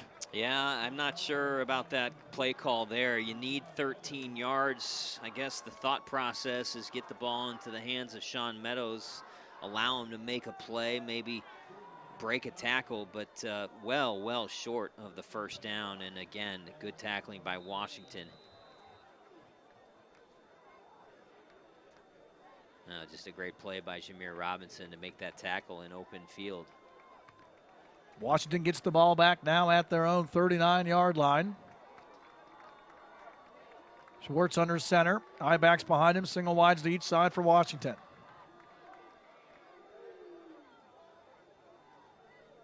Long count here for the Little Prexies. Swartz going to hand off inside. That's Gardner again with plenty of room right through the Steel Valley defense. Stiff arm at the 35, still on his feet, and finally Chuba gets him at the 28-yard line. Curtis Gardner, like a hot knife through butter through the Ironman defense.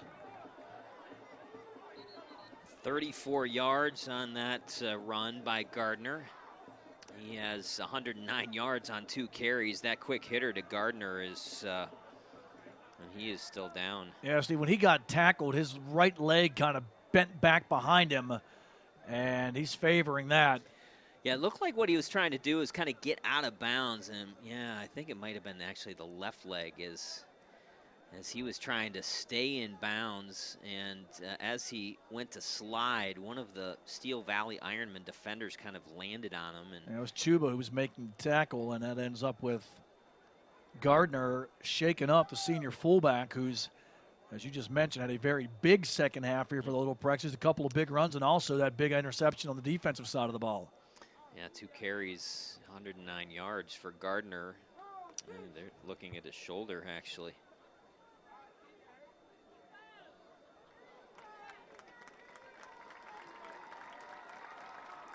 Gardner able to get up on his own and walk back to the Washington sideline.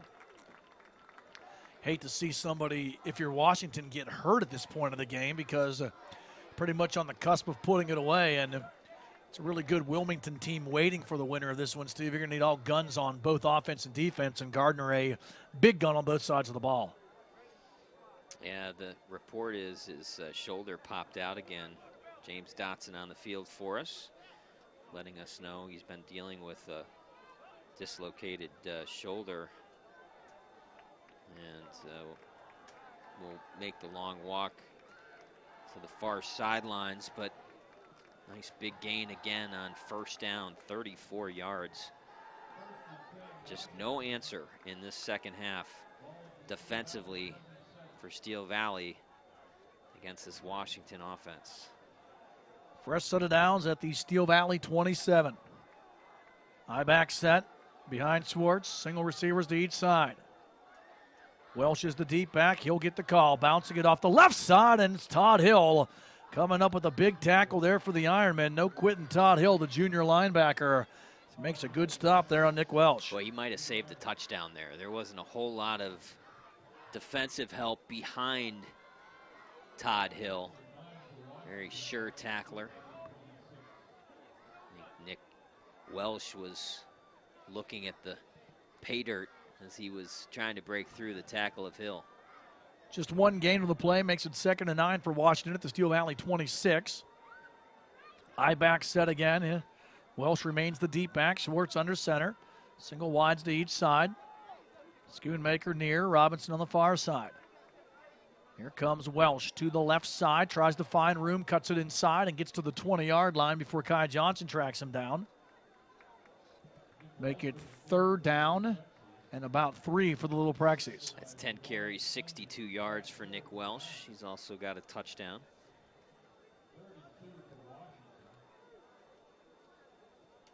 Washington been dominant here in this second half.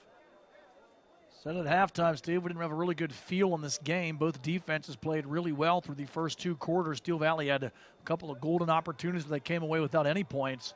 And now Washington really flexing their muscles here in the second half, and a first down here could effectively put this one to bed. I-backs behind the quarterback, Swartz. Welsh the deep back.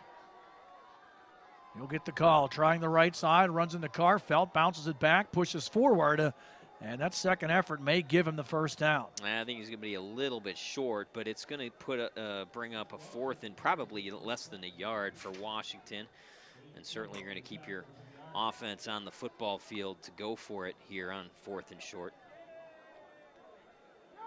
4th and goal, 4th and 2, that is, from the 19. Washington in the red zone now. It's really where the difference in this game was, Steve. Steel Valley 3 times in the red zone in the first half and came away with no points.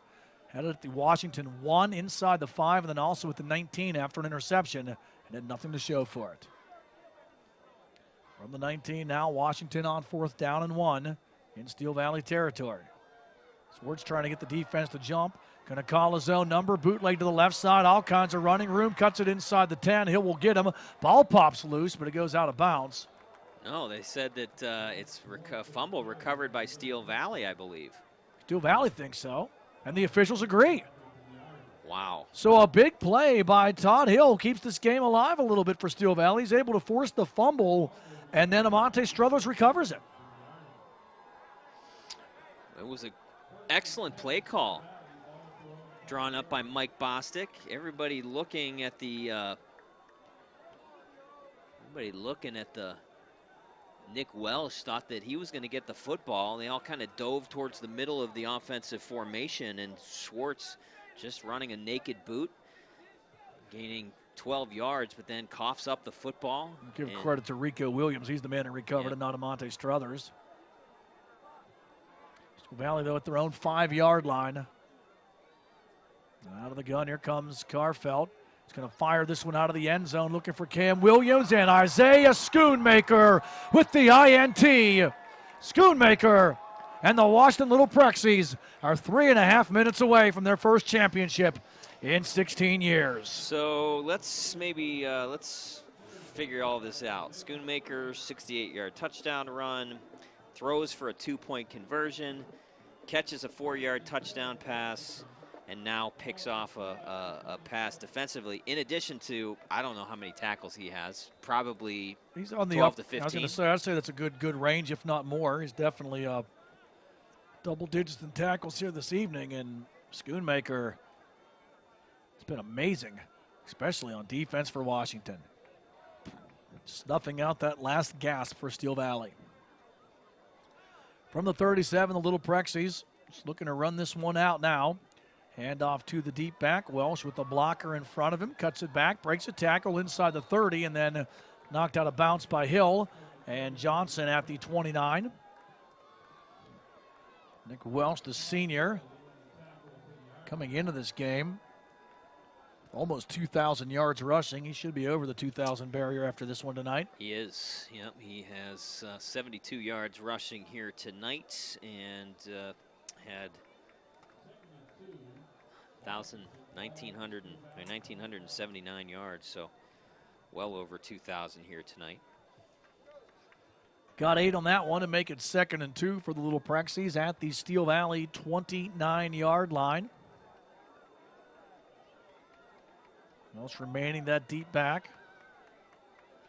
Swartz just content to take as long as he can on these snaps.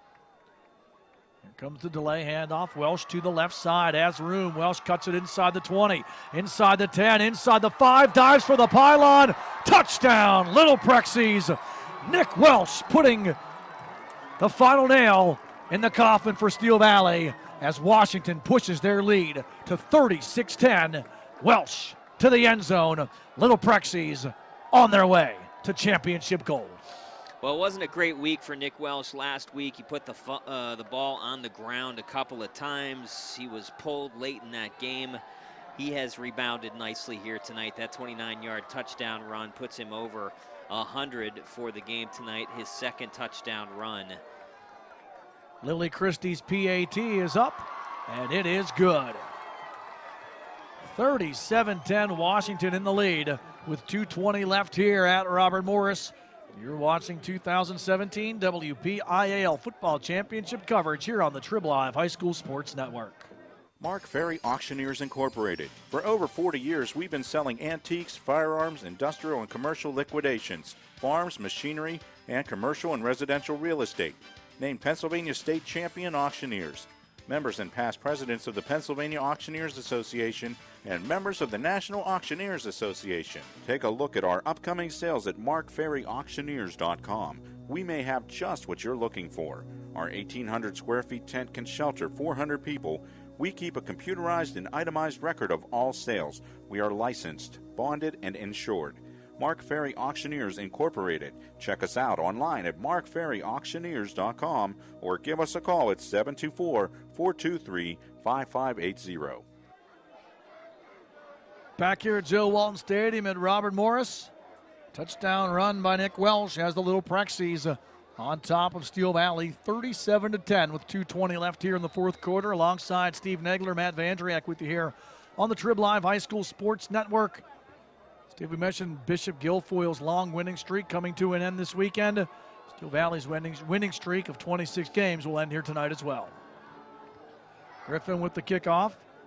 Bouncing ball goes off of Struthers, and then it's scooped up by Williams at the 20. Williams gets out to the 30, where he's spun down by a host of Little Prexies.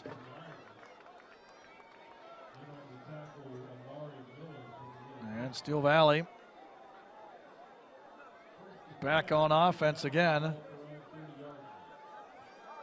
Just trying to get it a little bit closer here at the end, but a great run by the Ironmen. Haven't lost a game since November 20th of 2015. A game they lost to South Fayette in the then AA semifinals. Lost by 8 points.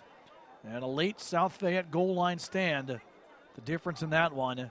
The Ironmen only lost 2 games over the past 3 seasons. Both of those 2 South Fayette. Their previous loss came in the 2014 opening round of the playoffs to the Washington Little Prexies. Williams puts it on the turf, and Washington has the ball. I'm going to guess who recovered that one.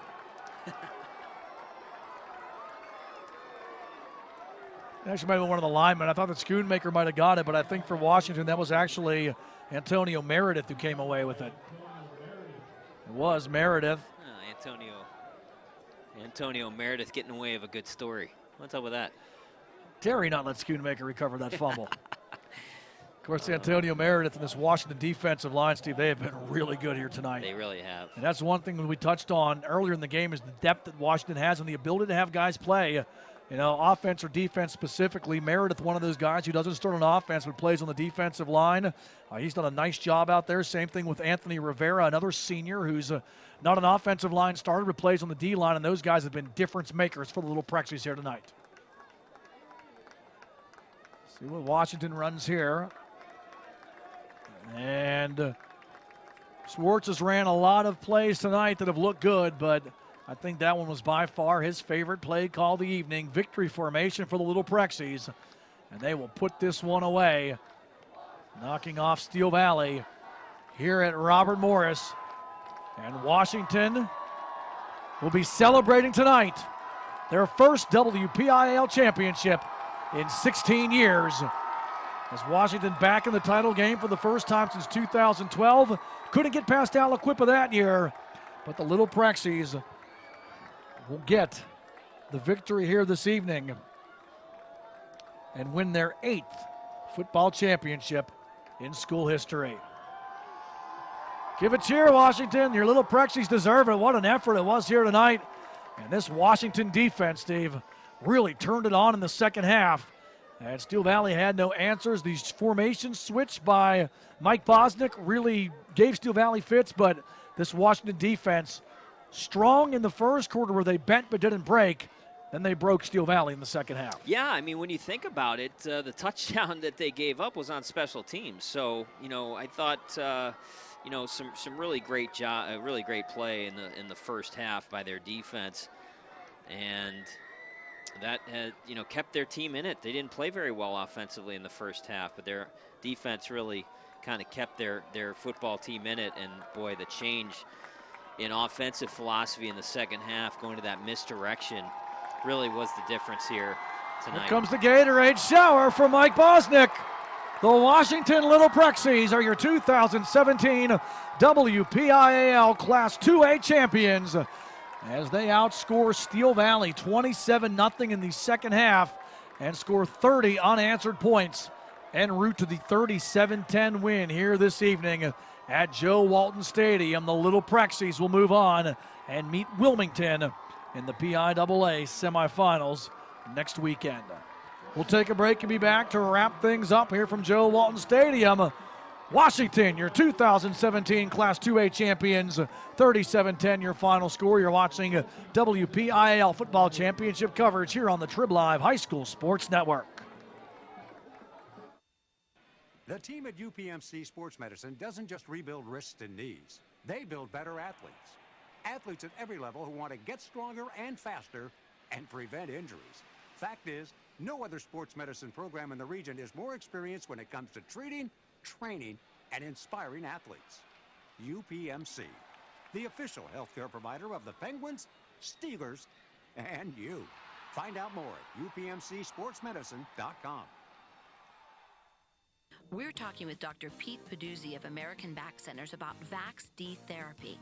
Dr. Peduzzi, it seems like there's a big difference between VaxD and some of the other treatments for back pain.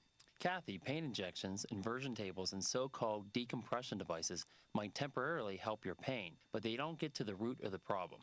VaxD therapy is unique in that it produces a vacuum effect within the disc, drawing fluid back into the disc, rehydrating the disc, and gently moving bulges back into place. The fluid draws oxygen and nutrients back into the disc, which creates a healing environment and corrects the problem. VaxD sounds like a more permanent solution. It is. VaxD is not a temporary fix. VaxD addresses the structural cause of the problem, not just the symptoms. And it's only available at the American Back Centers. Permanent results without drugs or surgery. Now that's impressive. Thank you, Dr. Peduzzi. And folks, you can learn more at AmericanBackCenters.com. At American Back Centers, you got nothing to lose but the pain. People ask what drives me. It's the respect I have for my opponents, the trust I have in my teammates, a coach who treats me with dignity, and a university that has faith in me on and off the field. That's what keeps me focused, why I practice harder, play my heart out. I play to win. I play for Carlo. Tell us your story using #WhatDriveSYou. Carlo University is a proud sponsor of the Triblive High School Sports Network. We wrap up football and tip off basketball in December with a couple of special shows here on the Triblive High School Sports Network. On Wednesday, December 6th, we have a special tip-off edition of the Round Ball Report at 5 p.m. with the top 5 individual players, top 5 teams from each classification, and the first edition of the Trib 10 Power Rankings. Then on December 13th at 5 p.m., it's the final edition of This Week in the WPIAL as we announce the Trib 25 Football All-Star Team. Don't miss the start of basketball and the finish of football with special shows Wednesday, December 6th and 13th at 5 p.m. on the Triblive High School Sports Network. Celebration for Washington. Their first WPIAL football championship since 2001 and 8th in school history, as the Little Prexies dominate in the second half, outscoring Steel Valley 27-0 en route to a 37-10 championship win here at Joe Walton Stadium. Matt Vandriak, Steve Nagler wrapping things up for you here on the Triblive High School Sports Network. Steve, this was a 10-10 football game at the half. Then it was all Washington in the third and fourth quarter. Yeah, it was actually 10-7. Steel Valley, they kicked the field goal to take their first lead with 1:04 to go. And I think a big part of this football game, couple things, couple keys. First of all, Washington, even though they got the football back with just 1 minute and 4 seconds to go, they kept the pedal on the metal offensively. They go down and they get the tying field goal right before the half. Lily Christie kicks the 27-yard field goal. They could have easily just taken a knee, knowing that they were going to get the ball coming out of the half. They kept, to be very aggressive offensively after a not-so-great first half by Zach Schwartz, and yet he was able to lead them down there for that field goal that tied the game at 10-10, and then the big special teams play with 8:12 to go in the third quarter. The 41-yard punt return by Dan Walker after the block, and that gave Washington a 16-10 lead that they were just able to build on. Let's quickly look at the scoring summary. No scoring in the first quarter. Washington got on the board first at 9:41 in the second quarter. A 99-yard touchdown drive culminated or capped off by a 10-yard touchdown run by Nick Walsh. Lily Christie's extra point was good. Washington had a 7-0 lead. Steel Valley able to tie the game up less than 2 minutes later. A 70-yard touchdown run on fourth down as Amante Struthers lined up in punt formation. He took the snap and then went to the left side of the football field, went all the way, 70 yards, and into the end zone. Extra point by Brady Miller was good. Steel Valley tied the game. They would actually take the lead for the first time with 1:04 to go in the second quarter. A 20-yard touchdown or a 20-yard field goal by Brady Miller was good. Steel Valley had the lead 10-7. We talked about the fact that Washington stayed aggressive late in the first half and was able to drive down. Nice pass from Zach Schwartz to Zamir Robinson, who went up and made a nice play. And Lily Christie's 27-yard field goal at the end of the first half tied the score at 10-10. Washington would retake the lead. 41-yard touchdown punt return by Dan Walker. Extra point was no good. Washington had a 16-10 lead at that point. They would add to it at the 4:11 mark of the third quarter. 68-yard touchdown run by Isaiah Schoonmaker. Extra point was good. And actually, 2-point conversion was good. That gave Washington a 24-10 lead. More Schoonmaker at 7:48 of the fourth quarter. A 4-yard touchdown pass from Zach Schwartz to Schoonmaker. Extra point was no good. 30-10 Washington. And then Washington would score the final touchdown at the 2:20 mark of the fourth quarter. 19-yard touchdown run by Nick Walsh. Extra point good. That is your final, 37-10 Washington, as they win the WPIAL 2A championship over Steel Valley. Let's look at some team numbers. The Little Prexies with 469 yards of total offense. 329 of those came in the second half after they switched the offensive formation. Kind of went to that misdirection, and Steel Valley had no answer. Steel Valley finished with 259 total yards in the game. A couple of individual numbers. Nick Welsh finished over 100 yards, 13 carries, 101 yards, and those 2 touchdowns. Isaiah Schoonmaker, 3 carries, 65 yards, and a touchdown. Zach Schwartz didn't have to be spectacular today. 3 of 12 through the air, 89 yards. He did throw 2 interceptions.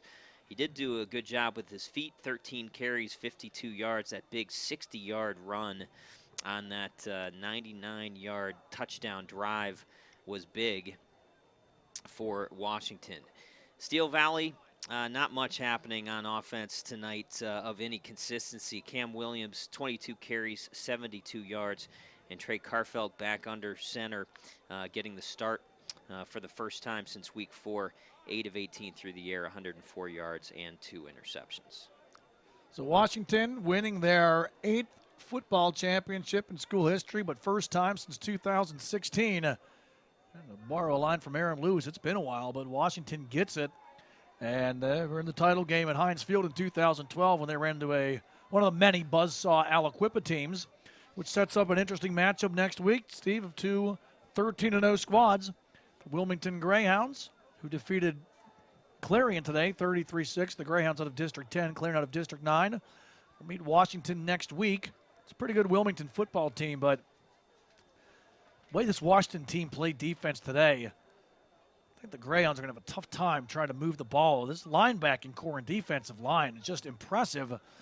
Steel Valley just could not establish their run game, and with the passing game being what it was going to be tonight due to the windier conditions we experienced here at Joe Walton Stadium, I think Steel Valley's just had a long run. It was a good run, and they really willed their way to this championship game, losing many quality players last year from that amazing team that won last year's championship, and then suffering injuries, the early season loss of Nas West, and then losing your quarterback for half the season, losing your starting center.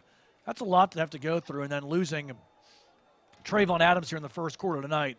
It's too much for the Ironmen to overcome, and give credit where credit's due. That's a really good Washington football team that really dominated the last 2 quarters of this game. Well, as time goes on and you continue to advance through the playoffs, I love having a good defense. I don't know much about Wilmington. I'll just put it on the line. I'm guessing they have a pretty good defense as well. But, Washington, they're number 1 in 2A scoring defense for a reason. They are really dynamic on that side of the football. And very athletic. Isaiah Schoonmaker was in on so many plays. Had an interception. He just did so much defensively. But up front, they're tough. They're tough to block. They get a lot of penetration. And I love putting money, gambling, not so much gambling, but you know what I mean, putting money on a good defense as time goes on. And the weather's not going to be any better than this. I don't know what it's going to be like next weekend, but as the weather starts turning, that's when you really have to have a good defense, because the offenses generally, aren't as strong. Yeah, I tell you that, Wilmington does have a good defense and probably a pretty good offense, but they didn't play the strength of schedule that this Washington team did this year either. Washington won a very good conference this year. That Century Conference had some good offensive teams in it. Yep. Charleroi was a good offensive team. Bergenstown had a pretty good offense. Beth Center had a pretty strong offense. And Washington came into this game allowing just 8.5 points against and just dominating through the playoffs. Freedom only scored 9. East Allegheny got 7. Sneaking out a victory over Cardinal Rural North Catholic, allowing 14, and then holding a Steel Valley offense that was averaging almost 40 points per game to 10 points here this evening, and the only touchdown the Ironmen score coming on the fake punt, too. Yeah, and I really feel like the key to this win tonight was how that defense played for the Little Prexies in the first half, because that's really it. I mean, that's the story, Steve, really.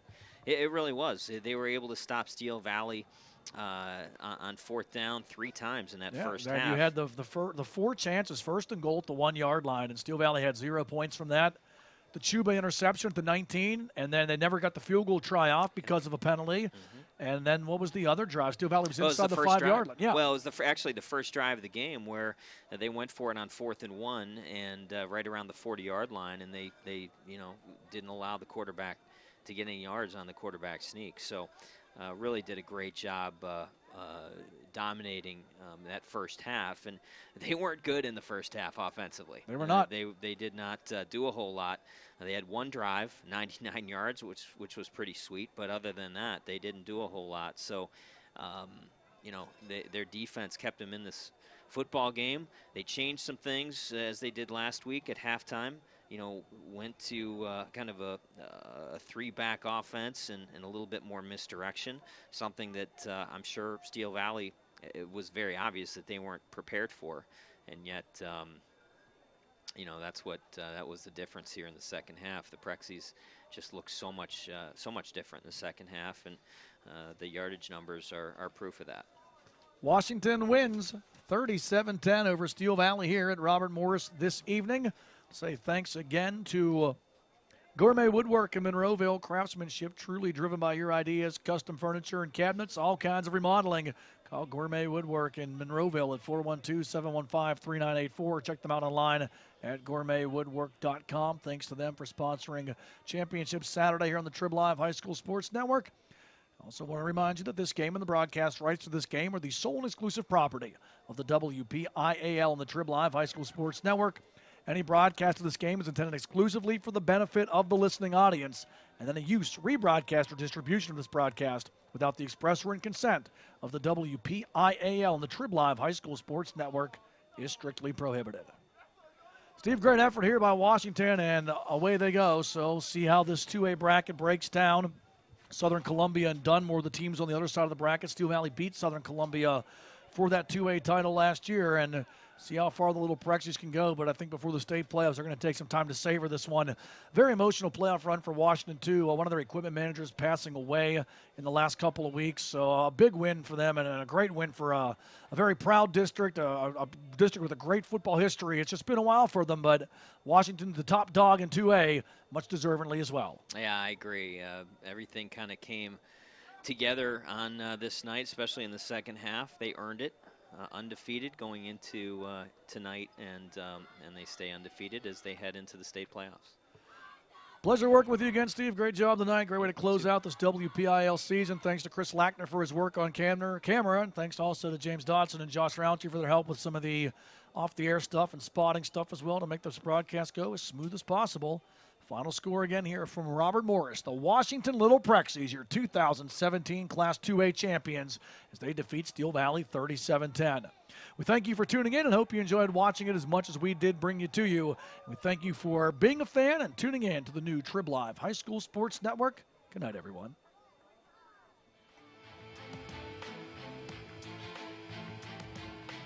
You have been listening to the 2017 WPIAL Football Championships only here on the Triblive High School Sports Network, sponsored by UPMC Sports Medicine, by Carlo University, by AstroTurf, by Dollar Bank, by Chick-fil-A Robinson, by WQED, by Adrian's Pizza, by Gateway Health, and by Trib Total Media. You can follow today's winners next week by logging on to www.tribhssn.triblive.com. The preceding has been an exclusive presentation of the Triblive High School Sports Network.